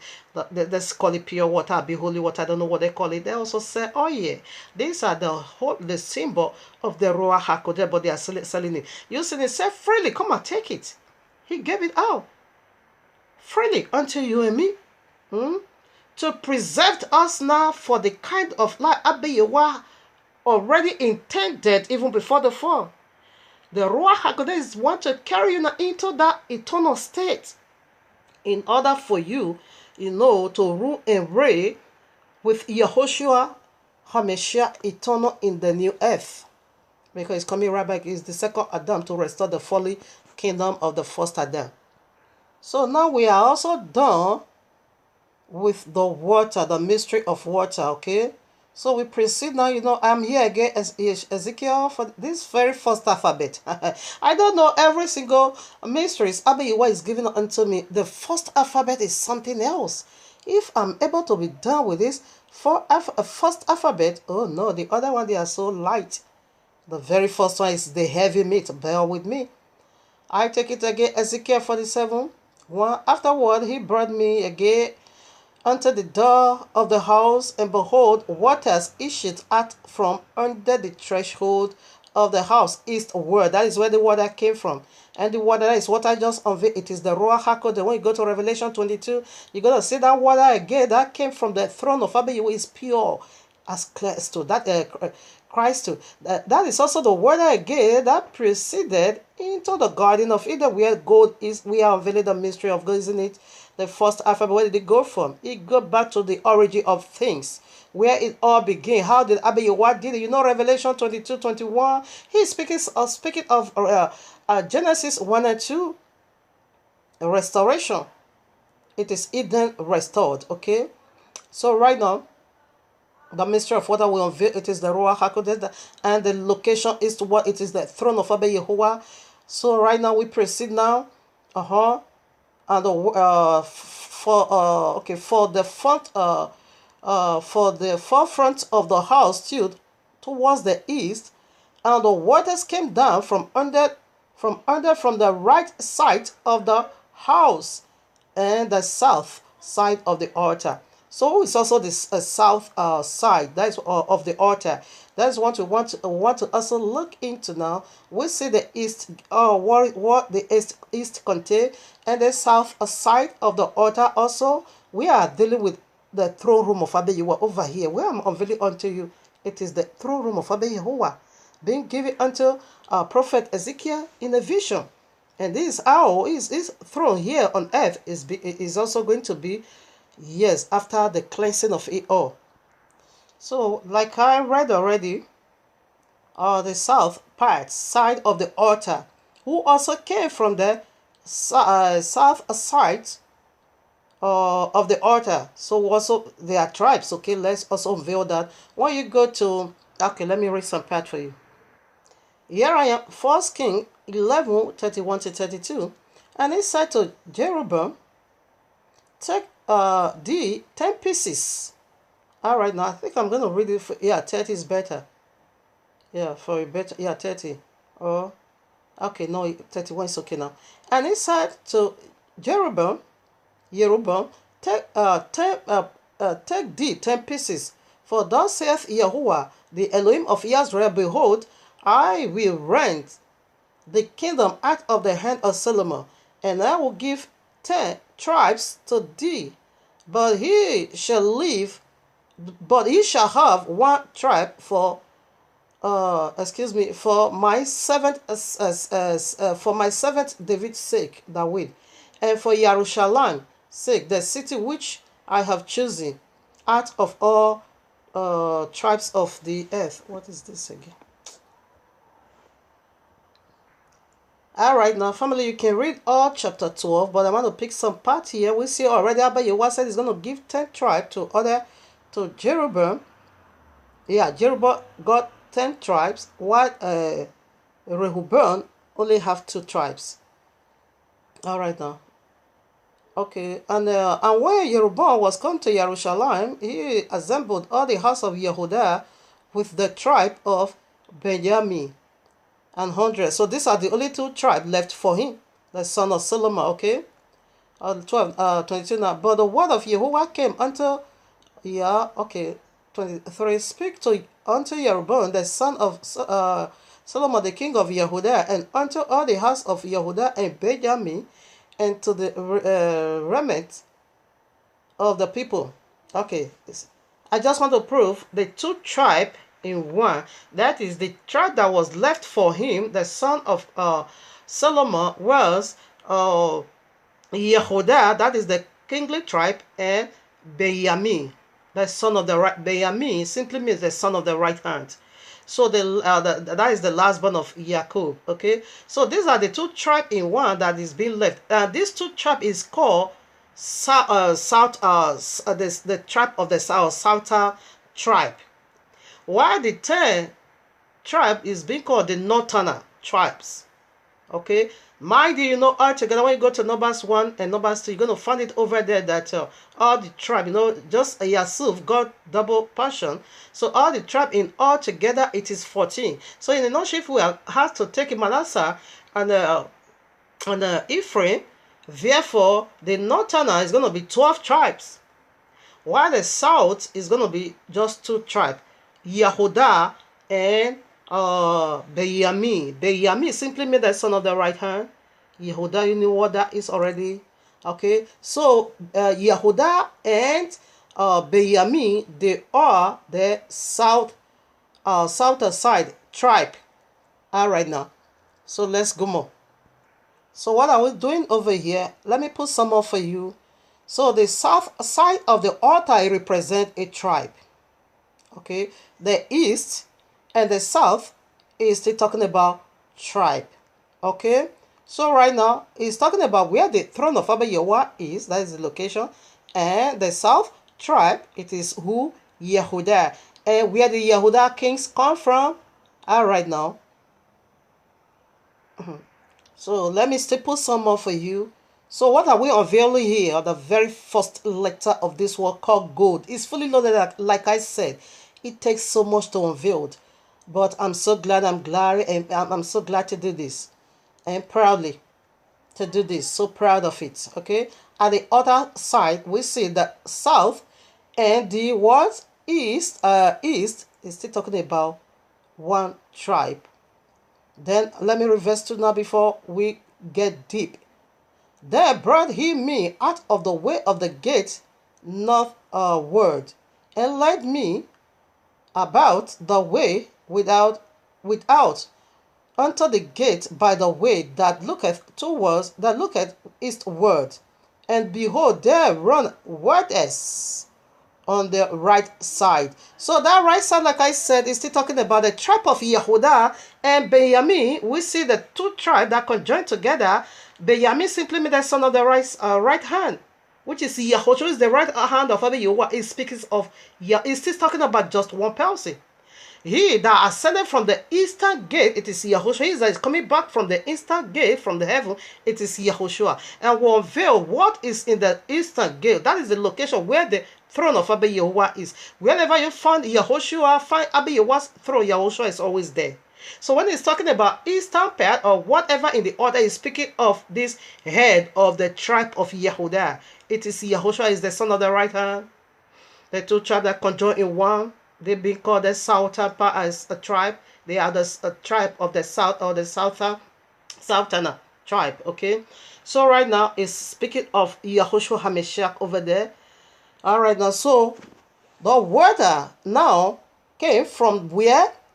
Eastward. This is heavy. Yahushua said, the water I'm going to give unto you is a well of everlasting life. Okay. Now, this water is coming from the eastern part. It's coming from Yahushua. Is the eastern part, is the south. Is the same tribe we are talking about here. Let me keep reading. Now, verses 3. And when the man that had the line in his hand went forth, eastward, he measured 1,000 cubits, and he brought me through the waters. The waters were to the ankles. You see? So the water is going to spread now from Yahushua. From the ankle, that is still little, not multitude. And this measure took place 4 times. And the water in Genesis 2 also divide himself into 4 heads. So now we are dealing with the first water of the gold that proceeds from the east. Altar of Yahuwah, it could also be, when we say south, it is also referring to the same person. It's the Benjamin and Yehudah. They are the only 2 tribes joined together. The other tribe, they are one. Okay, now, like I said already, Benjamin simply means the son of the right hand. It is the Yahushua HaMashiach referring to when he said the south king altar.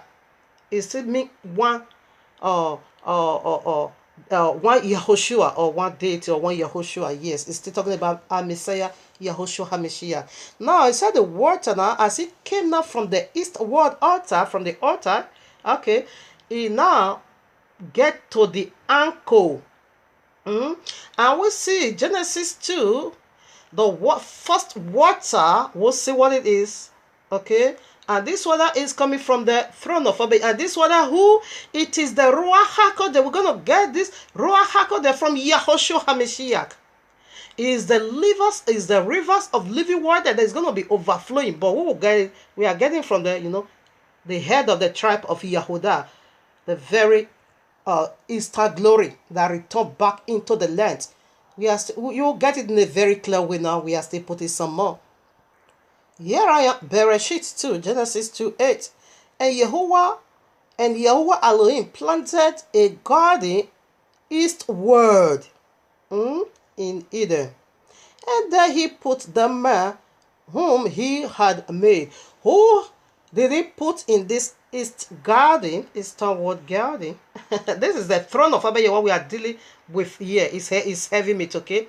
It has to do with gold, the mysteries of gold. Now, the first Adam, isn't it?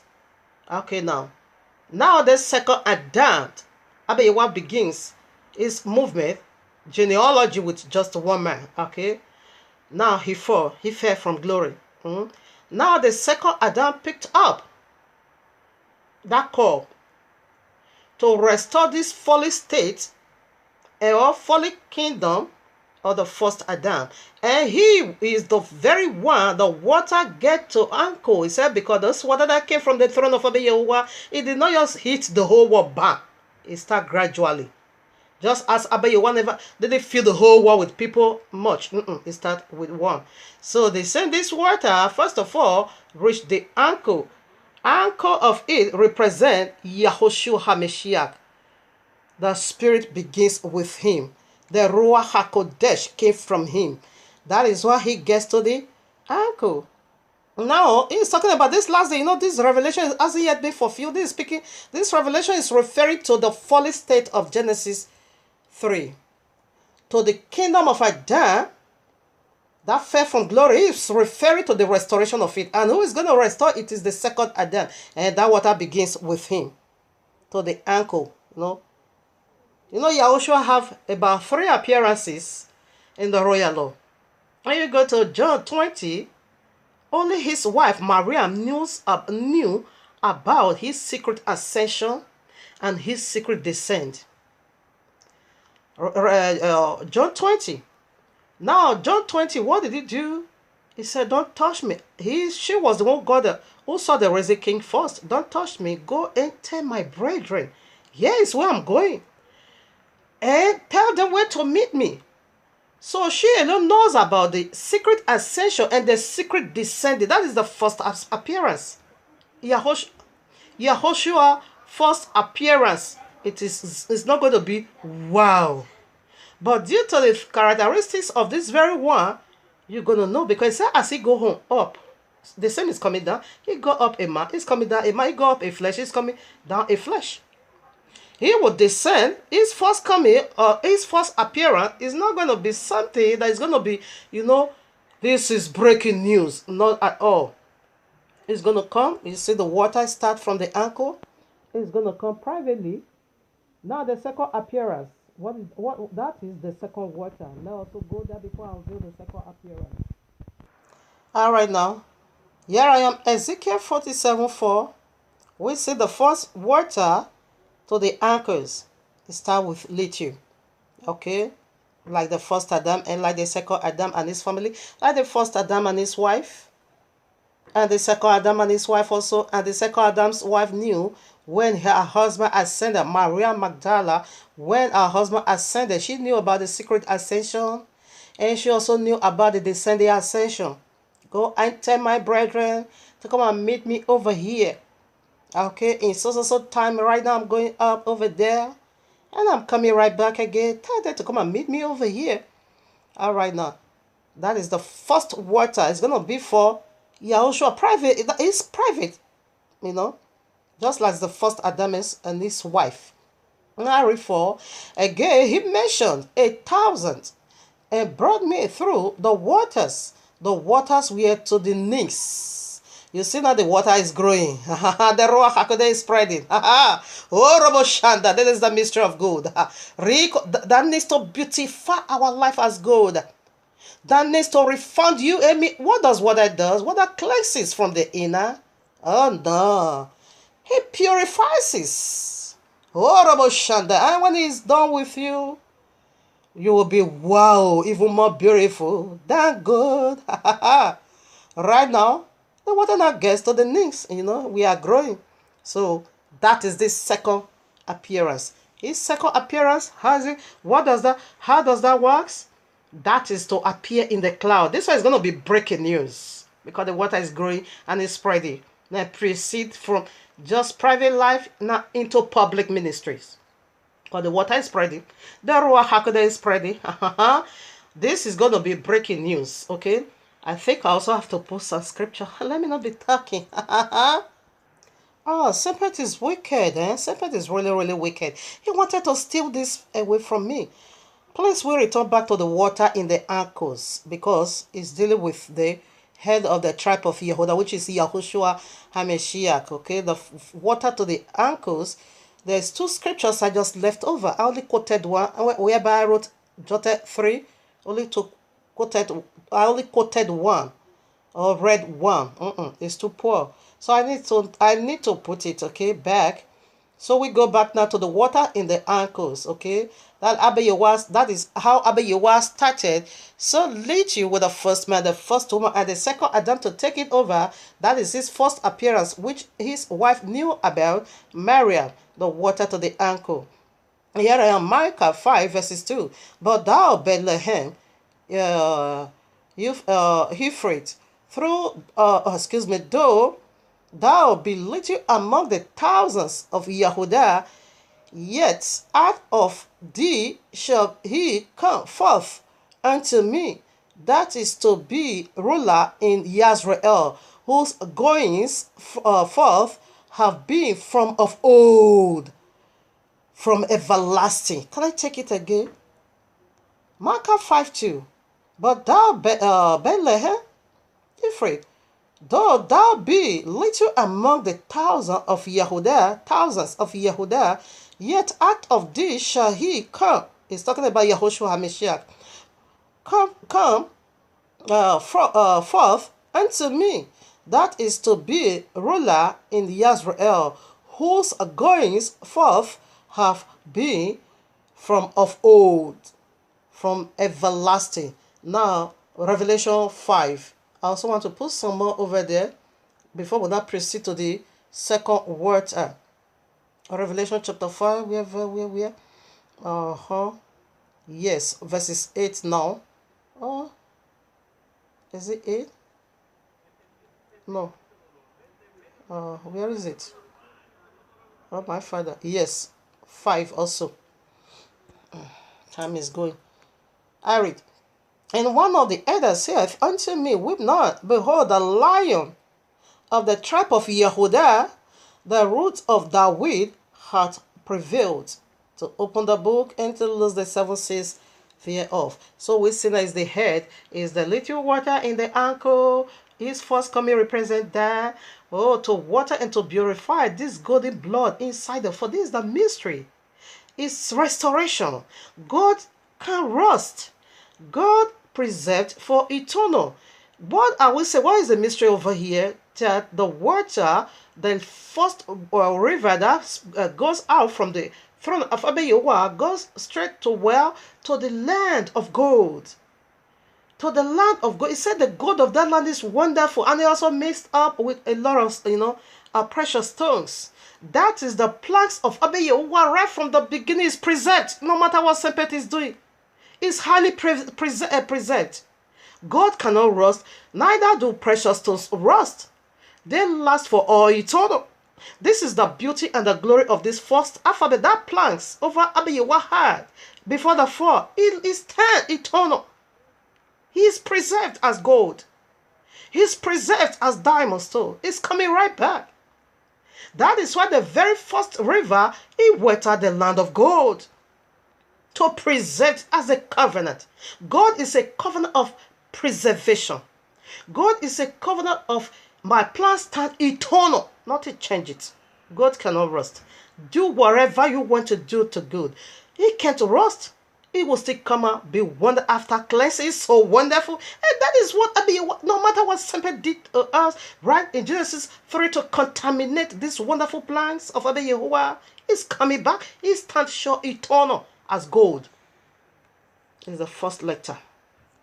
And the very land of gold in Eden's garden, the throne of Abba Yahuwah, the water first of all spread over there.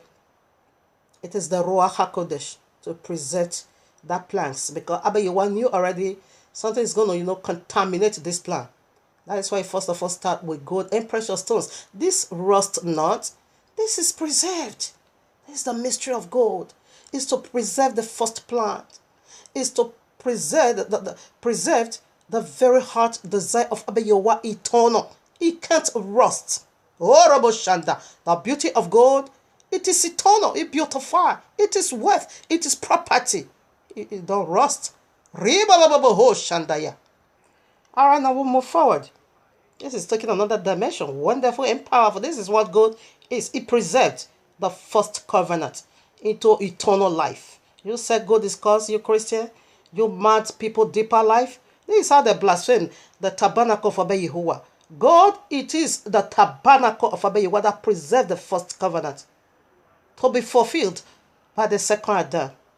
All right, now I take verses 4 again. Again, he measured 1,000 and brought me through the waters.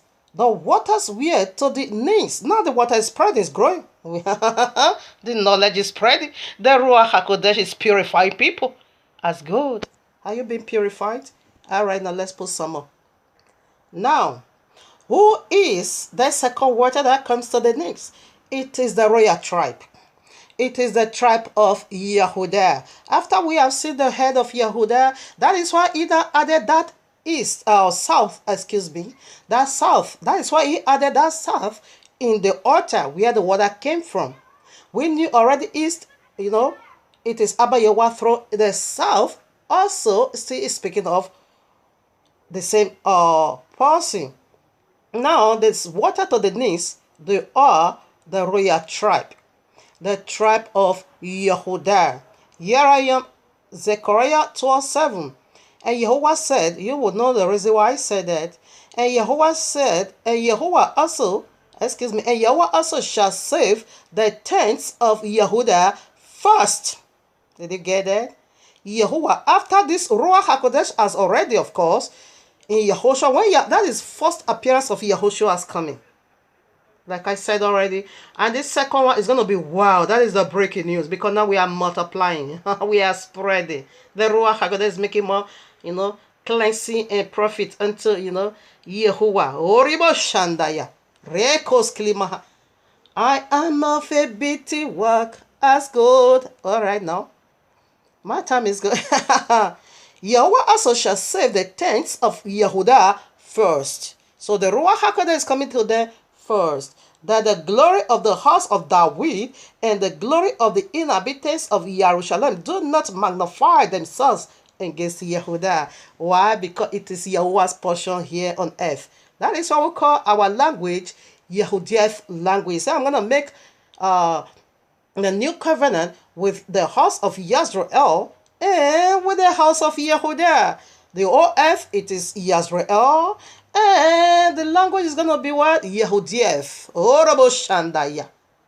Here I am, Zechariah 14:8, and it shall be in that day that living waters shall go out from Jerusalem, half of them towards the former sea, and half of them towards the hiding sea. In summer and in winter shall it be. So Jerusalem is still referring to the city of the king, the head of Yehudah. Now listen. Matthew 24:27. Is Yahushua giving us, the criteria of his coming. How is it going to be? Listen now. For as the light cometh out of the east, that is Yehudah again, and shineth even unto the west, then it gets to other tribes, so shall the coming of the Son of Man be. So the whole redemption is going to begin first with the tribe of Yehudah. When you also go to Revelation, I think I'm also going to read it. Okay, here I am, Joel 3:18. And it shall come to pass in that day, it's talking about these last days, okay, that the mountains shall drop down new wine, and hills shall flow with milk, and listen now, and all the rivers of Yehudah shall flow with waters, and the fountain shall come forth of the house of Yahuwah, and shall water the valley of Shittim. Yehudah needs to be saved first. They are the congregation of Philadelphia. That needs not to go anywhere. Tribulation. All right, now we are still putting some of the second water. That is the second glory of the Ruach HaKodesh. When you go to Numbers 1 and I think I'm also going to read some parts of Numbers chapter 2. Yehudah is the spiritual lead power. It is the lead. When you go to Revelation 7, the tribe of Yehudah was to be sealed first, because they are the spiritual leader of every other 30 tribes. We got 14 or in total. Okay, so when you also got even in war front, in battle, I'm going to read it. When they were being numbered in Numbers chapter 1, in Numbers chapter 2, I'm going to read it for you. How to position ourselves as we are going into battle. Yehudah is the first. As the sign saith, I'm going to read it. So they are the tribe of Yehudah, the tribe of the king, of course, the royal tribe that needs not to go at all. That is the second water that is going to restore, that is flowing down. What is Eden? We know Eden is the presence of Abba Yehovah. Eden is the throne of Abba Yehovah. As Yahushua comes down, is coming down with that throne. Okay? And we see God, how God preserved this plan until the end, that it won't rust. Christianity, you are something else. Let die. And said Jesus said that God is evil. You are sick. You are a mad people. That we know already. Woe unto you that cast something that is good, not evil, call light darkness. I read now, John 4:19. The woman saith unto him, Sir, I perceive that thou art a prophet. Our father worshipped in this mountain, and ye say that in Jerusalem is the place where men ought to worship. Yahushua saith unto her, Woman, believe me, the hour cometh when ye shall neither in this mountain nor yet at Jerusalem worship the Father. Ye worship ye, what ye know not what we know what we worship. For salvation is of Yehudah. That is come, you Gentiles. If you Gentiles, yeah, and every other you Gentiles, if you need salvation, it said it is of Yehudah. Salvation is going to come out from where Yehudah, the tribe, the royal tribe, through the royal tribe. Salvation is going to spread out onto every part of the places. Salvation is of Yehudah. That is why we are the one, first of all, sealed, because they are the spiritual powerhouse to join their king to redeem the whole world, to teach the everlasting gospel goodness to the whole world. First, Yehudah is the number one, to go into battle. We'll also put some more. That's why there needs to be saved first. That is why they will not go through Sharia law. Every other 13 tribe is going through Sharia law. But Yehuda, no. Salvation is of Yehuda. But the hour cometh, and now is where the true worshiper will worship Yehovah in truth and in spirit. Why are we not going to be doing it now in Jerusalem? Yes, because of the exile. I do worship Abba Yehovah right now in truth and in spirit. Because there is no Jerusalem. Where is the temple? Where is our prince and where is our prophet? We have none. That was why Yahushua said, forget Jerusalem for now. Because it's already been trodden down by the Gentile. So right now, he said the hour has already come. Where are you going to be doing it in the spirit? Because the people of the Bible is going to be scattered in the four corners of the earth. They are not going to be having no temple. Neither they are not going to be coming to Jerusalem. They are going to be doing it wherever they are. But we face not the east. You see, that's why they say wherever we pray, we should face the east. Okay? For me, my facing of the east is the royal law. Facing the eastern throne of Abba Yehovah. And look at where the glory is going to come down. It's coming from the east also, which is Yahushua HaMashiach. It said, as the sun, rises from the east. He is the sun, the greater light.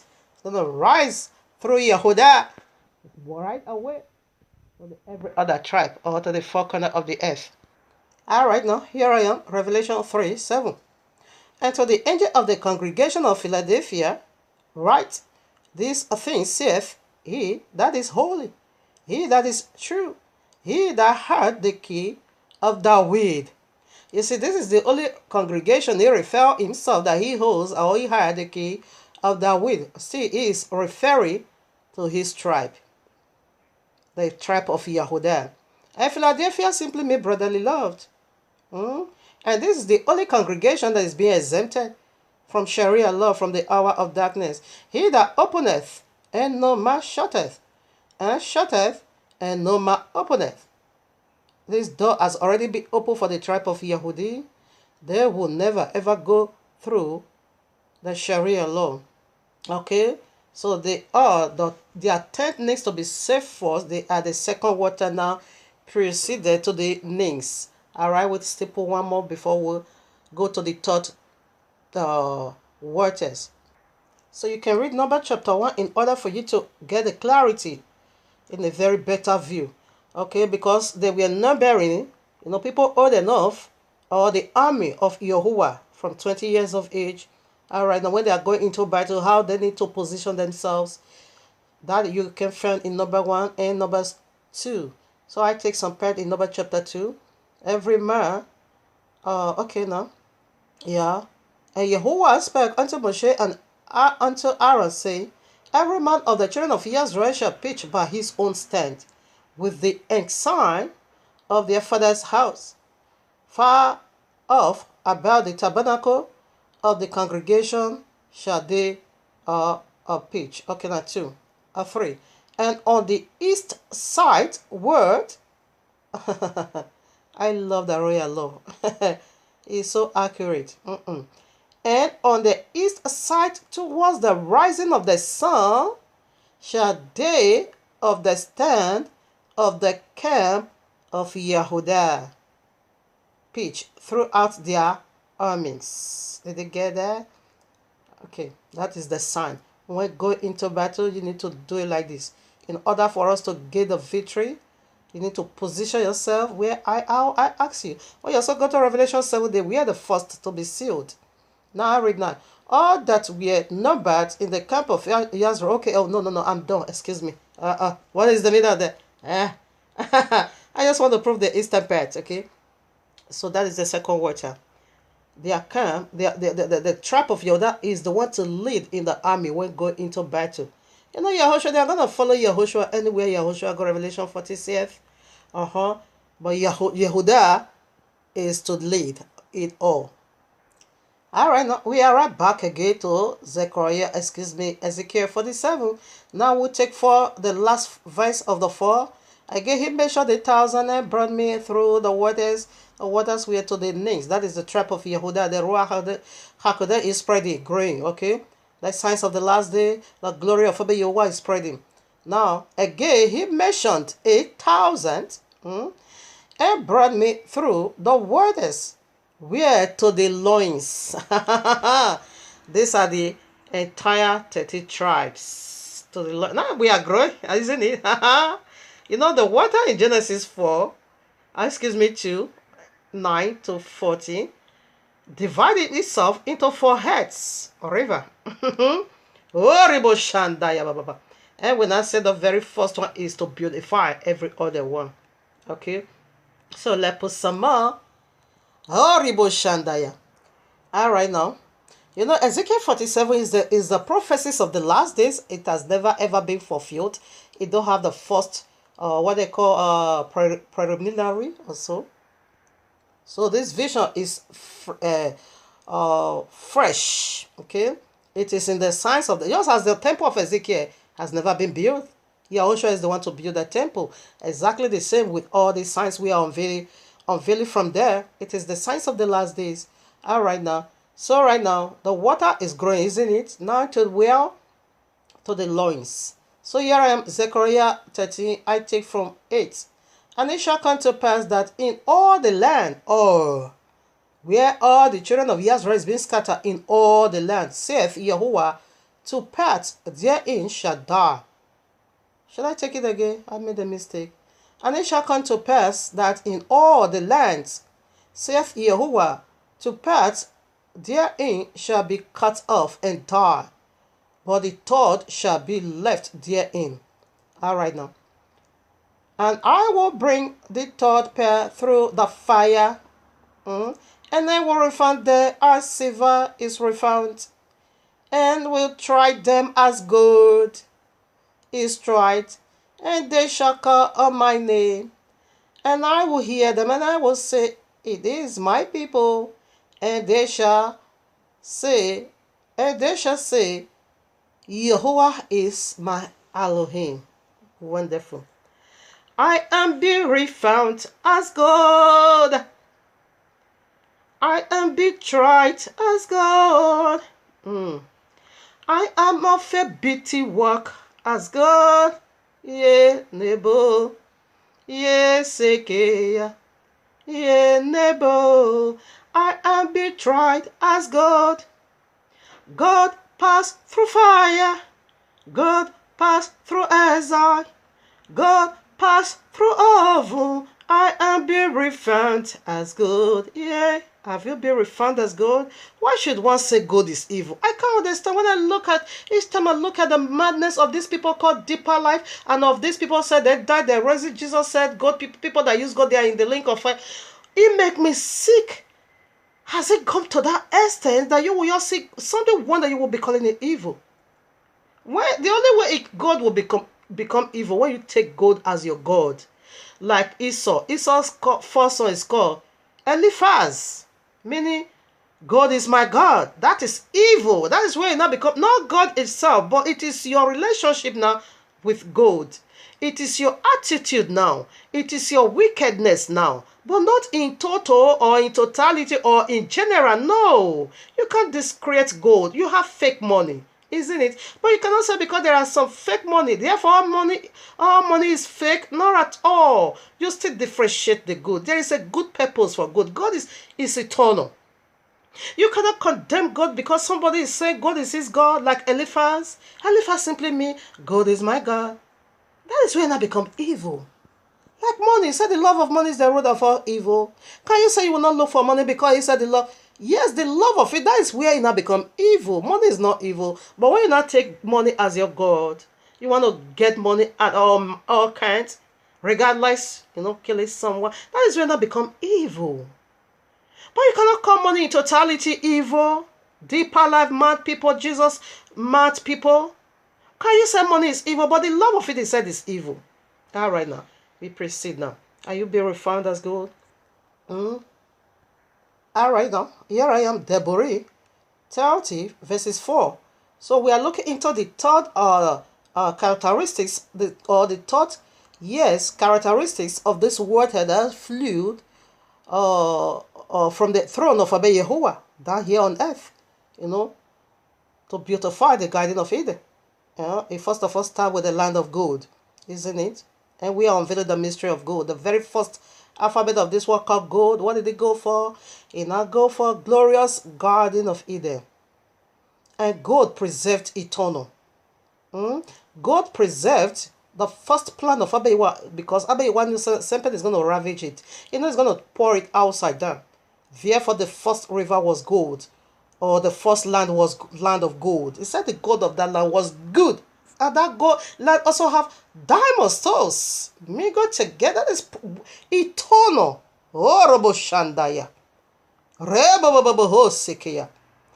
All right, now we are looking into the third part. Here I am, Deborah. Tell to Ari 4. If anyone, we see already that your third is going to die in Babylon. All right, now.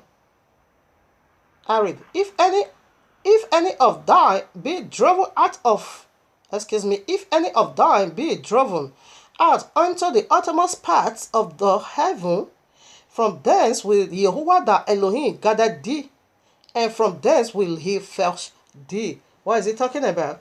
He said to third would die in Babylon. Like say now, if all Israel is 6 million, 4 million is going away. 4 million is gonna die. All right now. So right now it said wherever Yahuwah scattered us, the gathering in the nation is gonna start from heaven. As Yehoshua, the first river or the second river, as Yehoshua is coming with the tribe of Yehuda. King David is coming. Okay, the tribe of Yehuda is coming right away, and the Gentile that is gonna be working for the tribe of Yehuda, they are also coming, because that is why they're being caught into the kingdom. That is why they're being brought into the kingdom. Okay? To serve, to be husband and husband for the people of the book. That is the original. We're also going to see right here, Ezekiel 47. It is the signs of the last day, how we're going to share the land. Even the Gentiles that sojourneth with us is going to also be having his own mansion. So as Joshua is coming, first of all, redeem, the tribe of Yehuda is to be saved first. Those ones going to be caught when? At the Feast of Trumpet. He will use them to fulfill the Feast of Trumpet, the first fruit unto Yahuwah. Now, that is the only feast that begins first day of the month. Okay, it begins the month. Now, followed by where the Day of Atonement, and the Day of Atonement is where the leftover 30 tribe is going to be cut. It's going to be this one. That of Yehuda is breaking news, and that of the 13 tribe is breaking news. After the 2/3 is dead, and the 2/3 that is going to die in Babylon. What happened? He said, wherever Yahuwah is, you've been driven to, and you die over there right away, you'll be cut into heaven. Now, that is why the resurrection, there's resurrection needs to be awaiting until the 2/3 is gone. Yes. Let me not go ahead. I still need to put some scripture. You see, the gathering is going to begin from heaven. As Yahushua is coming. Now, when Yahushua is coming, he will take the tribe of Yehuda. We are not going to the land yet. Because anti-Sharia law needs to mess up that land. It's the last, poisoning. It's the last Ebola virus. It's the very last battle. When after they finish their madness, it will now, both the synagogue and say will now, both the Mahadi will kick all of them out and go and throw them in their own land. He will throw the Mahadi to where? Saudi Arabia. That is where you belong. Go there and go and face your Mecca, mad people. Then the synagogue of Satan will carry them, throw them in Babylon. Where is Babylon these days? I think they said it's Iraq or Iran, I don't know. They'll go and put them over there. Then they will cleanse the land. When this is going to happen, it's going to be the Day of Atonement. Not yet. So, but the tribe of Yehuda, that is the second appearance of King Yehoshua. The tribe of Yehuda will be cut up with Yehoshua into that very preserved country where anti-Sharia law cannot come. That is the Ark of the Covenant. The tribe of Yehuda will not go through it. So they will be preserved from the madness of Mahdi. So that is the one that is going to cut up with him in the cloud. Hang over there. So through these people, the multitude, the water that come to the loins, there his feet will not land where? That is the final appearance. His feet will not land well. The Mount of Olivet, he has said from there. That is first time his feet is going to land Jerusalem, Israel, the Holy Land. Okay? In redeeming these people. We are going to be having our home mansion, diamond. You see, the pure street is of pure gold. Mad people, Linda. Oh, you deeper love, you are all crazy. And you Jesus people, both Jesus, all of you, you are all stupid. For you to say good. People, they die, they go to hell, and I see some people, Jesus not to them, these people is over here because they put on gold. You are mad. 100%. This is how you blaspheme. This is how you are blaspheming the tabernacle of Abba. You wear everything in this throne. This is all. All this you are seeing over here is up there also. They are all pure good. Pure good. You are mad. Here I am, Matthew 24, 29 to 31. Immediately after the tribulation, you see now? So wherever we are driven into now, as soon as we die in Babylon, straight away Micah is getting us straight back home. The one that make it, if you die in Jesus, straight away, he is carrying you to the bosom of Father Abraham until you be cleansed over there. Okay, that is the great stipulation that if it were possible, they would deceive the elect, but the elect is not utterly possible. So if you die in Jesus and your Sunday madness and all your Ishtar keeping, you are going right away to the bosom of Father Abraham until you be cleansed. Okay, but when you die in Yahushua, straight away, Michael will fly you up over there and waiting to the coming of Yahushua when all of us is returning back. That is why the great tribulation needs to occur first before the first resurrection. So the one that died in Babylon in this great tribulation, where Yahushua is coming, they are all coming back. They are all resurrected back to life. That is why he said, endure unto the end, even unto death, I shall give you the crown of life. As he saith, is it Smyrna? I think the congregation of Smyrna. All right, now read. Immediately after the tribulation of those days, shall the sun be darkened, and the moon shall not give the light, and the stars shall fall from heaven, and the powers of heaven shall be shaken. And there appeared a sign of the Son of Man in the heaven, and there shall all the tribes of the earth mourn, and they shall see the Son of Man coming in the clouds of heaven with power and great glory. And he shall send his elect, listener, and he shall send his angels with a great sound of a trumpet, and they shall gather together his elect from the four winds, from one end of heaven to the other. So the gathering begins right in heaven. You see, those that is going to die after the you see, now was why now say after the great tribulation, those that died. If you die in Jesus, you go to the bosom of Father Abraham. You will be cleansed over there in due time. Then before the angel flies you up over there. So right now, where is it going to start the gathering from one end of heaven unto the other? That is, it will first of all, those that died, they are coming along. And Apostle Shaul said that we that is alive, we will not exceed. Let me also put it. It's better I read it. All right, now I read 1 Corinthians 15:51. Behold, I show you a mystery. We shall not all sleep, but we shall all be changed in a moment, in the twinkling of an eye, at the last trump. For the trumpet shall sound, and the dead listener shall be raised incorruptible, and we shall be changed. All right, the dead is to be raised first, and we that is alive will change. For this corruptible must put on incorruption, and this murder must put on immortality. So when this corruptible shall have put on incorruption, and this murder shall put on immortality, then shall be brought to pass that saying that is written, death is swallowed up in victory. You see, so the gathering is going to begin from heaven. So that's why he said unto the congregation of Smyrna, be faithful unto death. I will give you crown of life. When you lost it, Sharia law, maybe when you die in Sharia law, maybe it's gonna take just few months. You are coming back. Just few months. You are coming right back. Not a year, just few months, because it's gonna confirm the covenant when in the midst of this great tribulation, which is 3.5 years. So that's why I said be faithful. So even though they behead you, they roast you, it is not important. In few months, you are coming right back with a glorified body. Okay? Because the corruption must put on now incorruption. Because the covenant of gold is to preserve the plans of Abba Yehuah right from Genesis into eternal life. This is the first mystery we are still unveiling, people. It is heavy, like I said. All right, now we now head to the very last. No, we still got a lot of points. I said this one is a heavy igbe, is a heavy and a biggie and a wavy.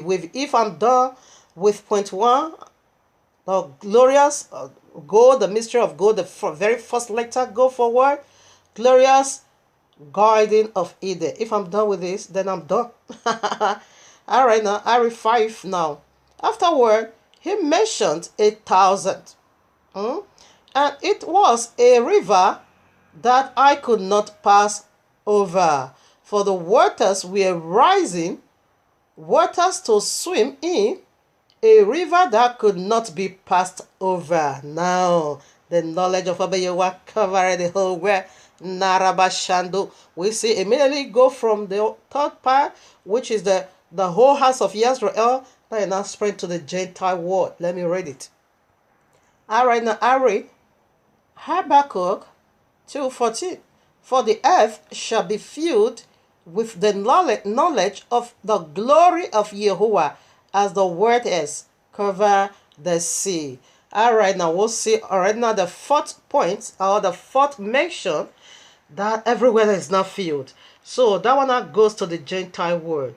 The very Gentile that is going to be saved in these last days. As Yahushua comes, Gentile is also going to be saved. Okay, this Gentile is going to be the very Gentiles that mingle with Israel. Like he said, I think Jeremiah, I think maybe if I can find it, I will do. It said Ephraim is a pancake not turned. Now, how does a pancake not turned look like? The down is black while the up is white. So it's going to be mixture. So Gentile, me go now. That is, they are not one intermarry. They are not for Israel, but they are not for Gentile. So they will be redeemed. They are not for Israel, they are not for Gentile, But the full blood of Israel is the one to go first. And this river that is spread every part of the places, it's unspeakable. This knowledge is gonna spread all over. Remember 1,000 years. As Yahushua, can you make it up to even though you also take Sharia law, but that one will be eternal damnation. Sharia law, when you take Sharia law, now you be converted to Islam, but you're still gonna live long. And this knowledge, you are going to be aware of it, but you cannot come to us anymore because you already sold your soul to Allah. But you cannot come to us.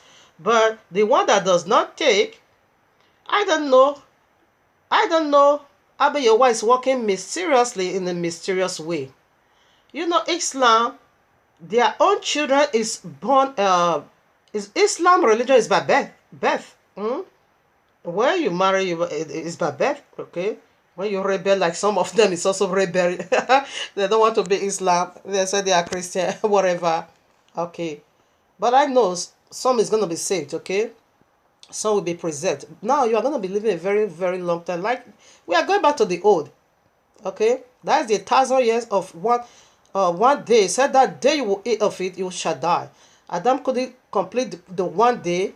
The first Adam, he died. And the second Adam is still bringing that one day, 1,000.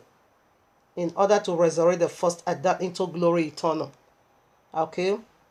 So, that 1,000 people is going to be living. And the prophet Yeshu said, when you die, being 100 years old, they said that will be curse. That's going to be considered curse. People is going to be living long 500 years, 600 years, 700 years, It is awesome. And everyone must be, aware of this knowledge, of the glory of Abba Yahuwah. All right, now, we proceed more. Okay, I still need to read some part here before I put a commentary. I'll read now. We are here again. Zechariah, Ezekiel 7. I read 6 already, 47. I read 5 already. So now the water is become lashed. That's we preset it already. What that is. And it says 6 now. And he said unto me, Son of man, hast thou seen this? They brought me and caused me to return to the bank of the river. Now when I had returned, behold, at the bank of the river were very many trees. Yazrael is a tree. Yahushua, we see already, is the tree of life. Serpent, the wicked one, alias Jesus, altogether, they are the tree of the knowledge of good and evil.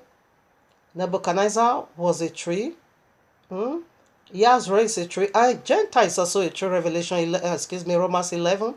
They are the white tree, which simply originated from where the tree of the knowledge of good and evil. So this tree here is another form of water, and it's referring to people also. And on the side, okay, now it says, okay, bank of the river were very many trees on the one side, on the other. And said this, and then said he unto me, all right now, yeah, this one, the verse 8 is another part. So let me comment on this. All right, now here I am, Daniel 12. I love the royal law. 5. Then I, Daniel, looked, and behold, there stood other two, the one on this side of the bank of the river, and the other on the other side of the bank of the river. And we know river is the people. And one said to the man cloth in linen, which was upon the waters of the river. How long it was upon the waters of the river? Oh, my father. Oh, no, this is awesome. How long shall it be to the end of this wonders? When this wonder is going to end? Robo Shanta. My father want to know, but it's not your days. But you are coming back.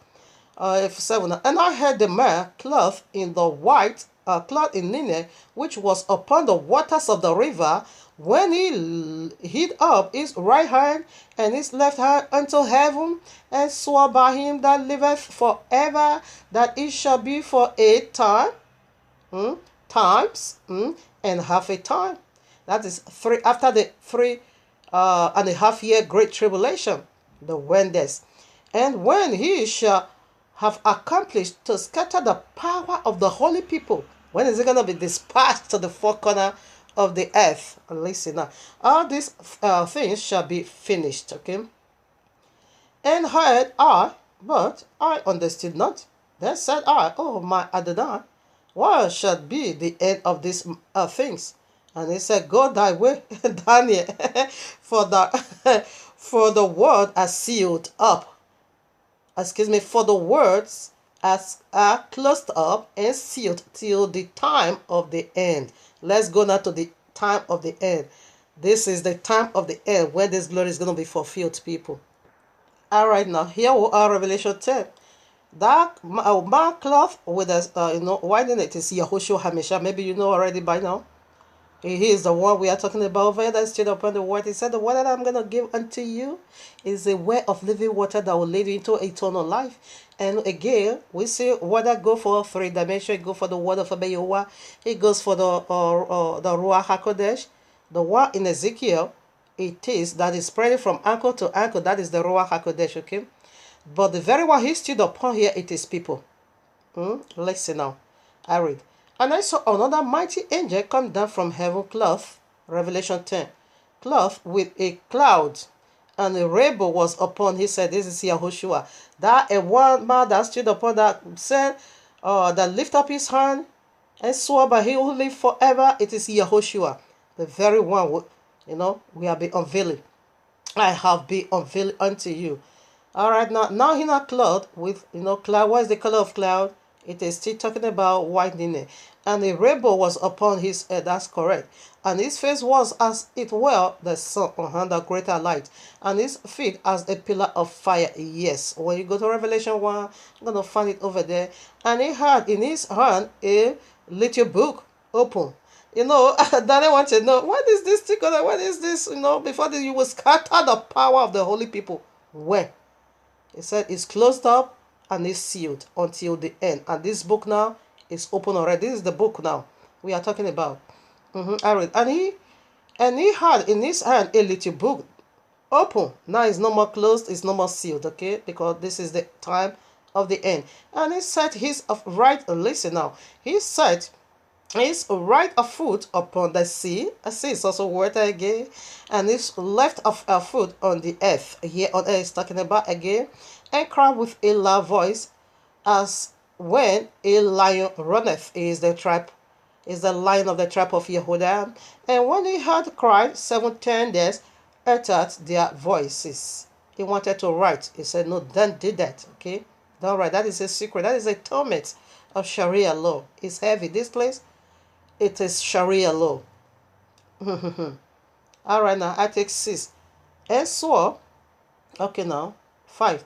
And the angel which I saw stand upon the sea and upon the earth lifted up again his hand to heaven and swore. Did you see that one also swore? It's Yahushua anyway. And swore by he that liveth forever and ever, who created heaven and the things that are therein, and the earth and the things that therein, and the sea and the things which are there, that should be no more delay. It now gave the time of Sharia law is time, times, and half a time. Time is a year, times is double 2 years, which is 3.5 a year. That is the Great Tribulation, 42 months. You can also see that Revelation 11. Revelation 11. Not 7. But in the days of the voice of the seventh angel, when he shall begin to send, the mystery of Yahuwah should be finished, as he hath declared to his servants the prophet. And the voice which I heard from heaven spake unto me again, and said, Go and take the little book which is open in the hand of the angel which standeth upon the sea and upon the earth. And I went unto the angel, and it said unto me, Give me. I said unto him, Give me the little book. And he said unto me, Take it and eat it up, and it shall make thy belly bitter, but it shall be in thy mouth sweet as honey. That is the gallbladder, persecution, all those things. And I took the little book out of the angel's hand, and ate it up, and it was in my mouth sweet as honey. And as soon as I had eaten it, my belly was bitter. And he said unto me, Thou must prophesy. That's what I'm doing now. Again, before many peoples, that is the water he stood up, he must speak to them. Before many peoples and nations and tongues and kings. Yes, that is the water he stood upon. The secret is unveiled. Go and minister unto that will put their house in order, like what I'm doing now, and prophesy unto you. The mystery of God is not a cause, mad people. It simply means, glorious garden of Eden, God preserved. We see the first river spread to the land, where the land where God is. It first of all preserve it. Horrible Shandaya. Here I am, Revelation 1:15, and his feet like unto fine bronze, and as if they were burnt in the furnace. You see, where I read for a confirmation, and his voice as the sound of many waters. And this waters here is referring to people. As we are marching out, we are speaking his very, prophecy, his voice. We are his voice. When you come out of the royal law, that is his voice. Okay? When you speak according to the testimony of the royal, that is his voice. His voice in the four corners of the earth as the mighty waters. We are coming out. All right, let me put some more. Revelation 17 now. And there came one of the 7 angels which had the 7 vials, and talked with me, saying unto me, Come hither. I will show unto thee the judgment of the great hall that sitteth upon many waters. That is the sample, the knowledge of the tree of good and evil in our midst. Both tree were in the midst of the garden of Eden, where good is. Now you see already sat upon many waters. Let's see what that many water is also. 15. And he saith unto me, The waters which thou sawest, where the whore sitteth, are peoples, and multitudes, and nations, and tongues. That is why I said, you must speak, you must prophesy before these people, because Yahushua lay hold on us already. He lay hold on those that is going to be saved already, because the Ruach HaKodesh is getting ready now, already done his own part. It is for you, and may not begin to spread it out. You must prophesy. They are peoples. Where there, he stood upon his people. And that is the river was also in Ezekiel, where 47. And that is the river again. Genesis 2. To water people's life, to beautify us. As we saw, the goldy blood inside of us, it is refined, it is cleansing, it is dissolving. Dissolving carbon dioxide, the desogenated blood, the effect, and it is to balance your HP. So check it, don't let it go high in order for you not to get, not get contaminated. Don't let it go in order for you not to get, that is the work plasma is doing. All right, now Revelation 46.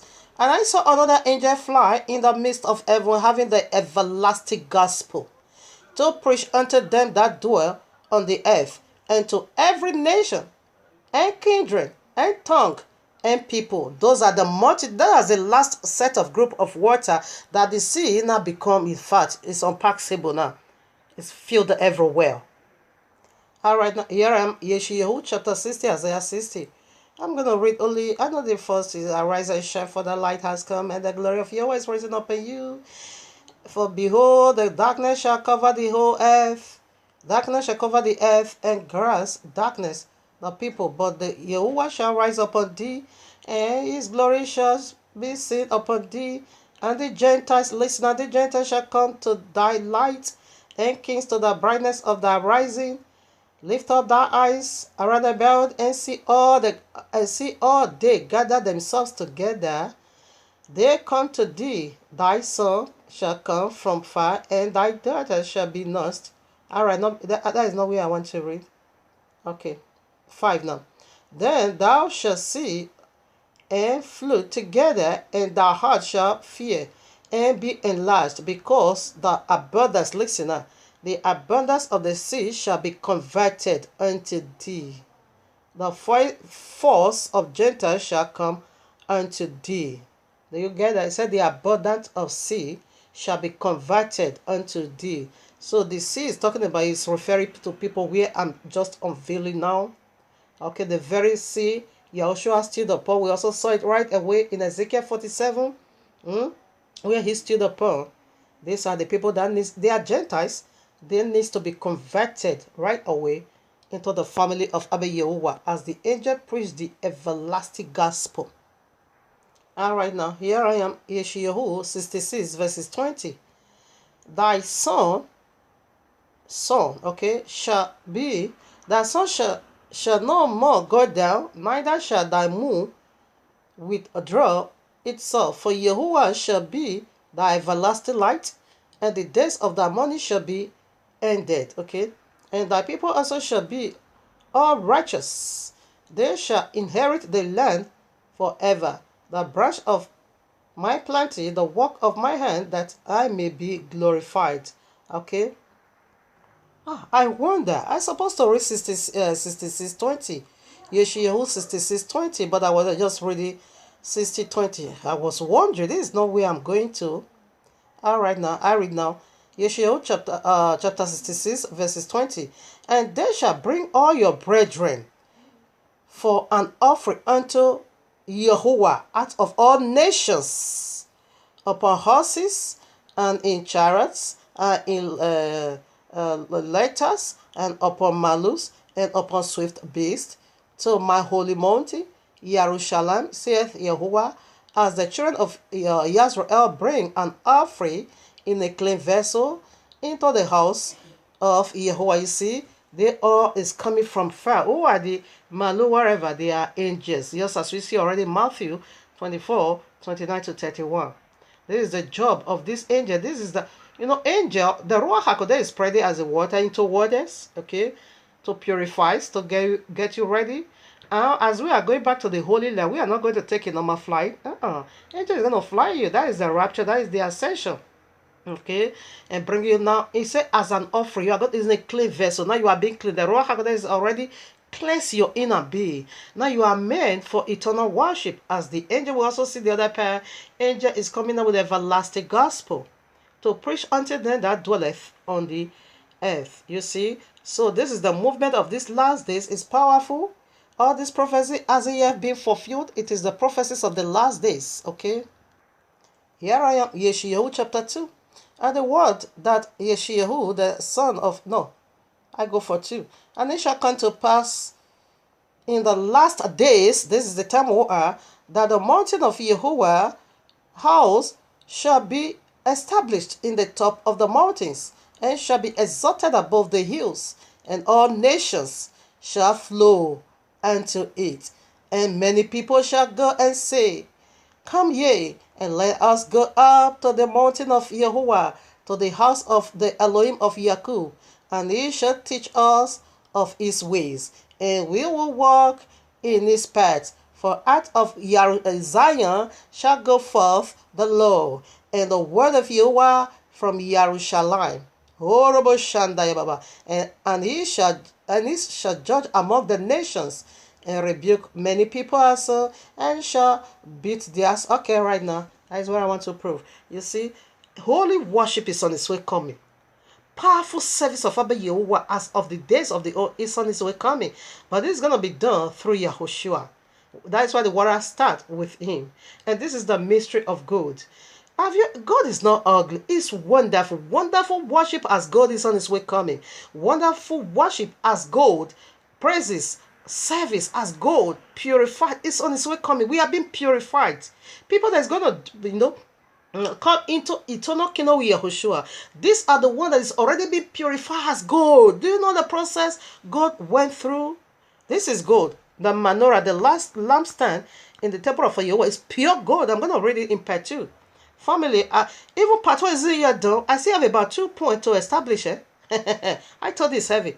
So I will begin with part 2. Wherever this one stopped, I wanted to establish at least this one alphabet.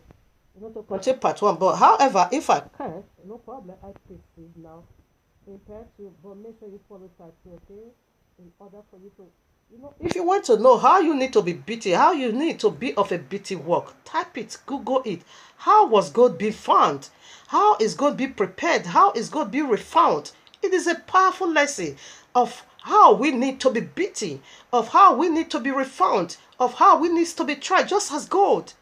How can Abba Yehovah be using something that is so precious unto him and then I'll say it is evil? I don't understand this mad Jesus. And these people that say they die, they resurrect. Somebody use gold. The person is now in the lake of fire. Should they use gold? They said gold is not evil, it's the devil's property. Really? You are a destroyer. We know who you are already, and we know he's speaking through you. Now in Romans chapter 11, okay, excuse me. Here I am, Romans chapter 8, verses 11. But if the spirit of him that raiseth up Yahushua from the dead dwell in you, he that raised up Yahushua from the dead shall also, quicken your immortal bodies by his spirit that dwelleth in you. How this water in Ezekiel 47, how did it dwell in you now? As it's come into you, it cleanses you from the inner. As it spread, you see, it spread from step to step. As it measure, it go forward, it go further, it went further, and until not cover everywhere. This is how he dwells inside. When he come in, he flush away every dirty things in you. And this is how he quicken your immortal body. This is how he vitalize your immortal body.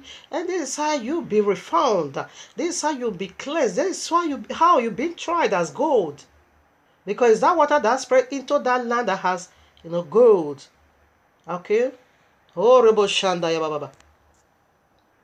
Alright, now here I am again back to Ezekiel 47, verses 9. And it shall come to pass that everything that liveth, which moveth, wheresoever the rivers shall come, shall live. Because it is the Ruach HaKodesh. And there shall be a very great multitude of fish, because these waters shall come hither, for they shall be healed. Is a healer. And everything shall live where the river cometh. Oh, Robo Shandaya Baba, do you get that? Now, about 10. And it shall come to pass that the fishers shall stand upon it from from Engedi even unto Egelim. Okay. There shall be a place to spread forth nets, their fish shall be according to their kinds, and the fish of the great sea exceedingly many. Orobo Shandaya Baba. I'm sorry, I'm supposed to read 8. I didn't read 8. I'm wondering, I said, where is the Dead Sea? Oh no, serpent is wicked. Then said he unto me, these waters issue out. You see, I didn't read it. It just dragged me to 9. Then said he unto me, these waters issue out towards the east country. He came from the tribe of Yehudah, and go down into the desert, and go into the Dead Sea, which be brought forth into the sea. The waters shall be healed. Like I read already, you see, when the tree was being thrown into the water in Exodus 15, they received healing. This is what the Ruach HaKodesh is doing. It says going into the Dead Sea. Like now, the whole world is the Dead Sea. But this water, the whole world is desert, and the whole world is Dead Sea. But this water is going to spread healing as it may go with you. It's going to heal you from any contaminated wickedness or the sample right in Genesis 3. It is the movement of the last. It is oxen and it is powerful. It's coming from the east country. It's coming from the tribe of Yehudah and spread now to the four corners of into the Dead Sea, because the whole world is desert now, and the Dead Sea also. Yes, the whole world is dead. It's dead, okay? So family, I'm going to end over here because I want to really deliberate on this. I want to make more elaboration on this, because the fish is of a great word that my leftover time won't be enough for me, to establish it. This is the leftover part of this very word called gold.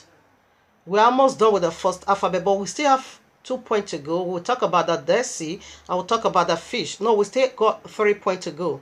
We'll talk about the sea. Oh, the Dead Sea. I think this one is clear unto you already. The desert is the whole world. The whole world is desert now. Is wilderness now. Serpent turn it into wilderness. Okay. Maybe I will also talk more about it. And now the Dead Sea. It is the people. Okay. We are all dead now. But the river keeps spreading already.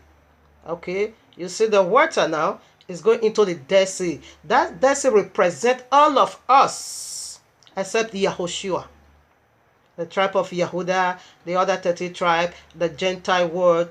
It is all of the Dead Sea. We are all dead.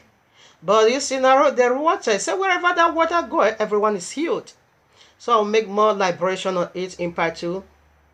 Therefore, we'll talk about the fish and the fisher's smell. And the other parent said that, but the marry places, said those ones that won't be healed. They are going to be given to salt. So we'll deal with that in part 2. So right now we are done with this very session, because if I have to go on, it's going to shut me down. I still have about 3 points, especially one heavy point to hit on before we proceed into the second lecture of this work called gold. So I'm going to hang up over here and begins now with the second clip. Family, make sure you listen to part 2, because a message always comes for a reason. Okay? Oh, hey, hey, hey. Oh, hey, hey, hey. I'm proudly say this. This is who I am. My true identity. This is real me. My eternal ID. This is who I am. Yahuah'S from the royal tribe. This is who I am. Now be Yahuah'S is not a religion. No. It's not a denomination. No. It's not a title. No. But eternal nationality. This is who I am. Here we go again. The royal love is not a religion. No, no, no, no. That eternal nationality. This is who I am. Here we go again. The royal love is not a religion. No, no, no, no. But a sweet divine fellowship of Abba Yahuwah, Aloha, of you they war, of I am that I am. This is who I am, to the glory of Yah. This is who I am. Here we go again. Orobo seya, inarabayanto lobo, inderekesiye boyande, norokoskele bo shantala, nabo seyerebo. This is who I am. Proudly say this. This is who I am. Now the rise of Yazrael. Norobo Shanta, Naribuyando, the elect, the Ya elect, Orobo Sikayabo, Narabayanta Labe, Norokosike Yabo, the very elect of Ya, Nashanta Labo. We are made for signs and for wonders. We are made for signs and wonders. In Orobo Sekeya, Narabayanto Boseke, Nerekoshinta Labe, Nerekosinto Labe, Narakayanto Labe. Hear me one more time. This is who I am. Nereboseya, Nereboseya, Nerebo. Yeah, oh, this is who I am. Nereboseya, Nereboseya. Nerebose, hey, here masundia, yerebosea, mama soye, nerebosea, oh, yeah, norobosea, nereboshea, mahanta labekia narabo, oh, here. This is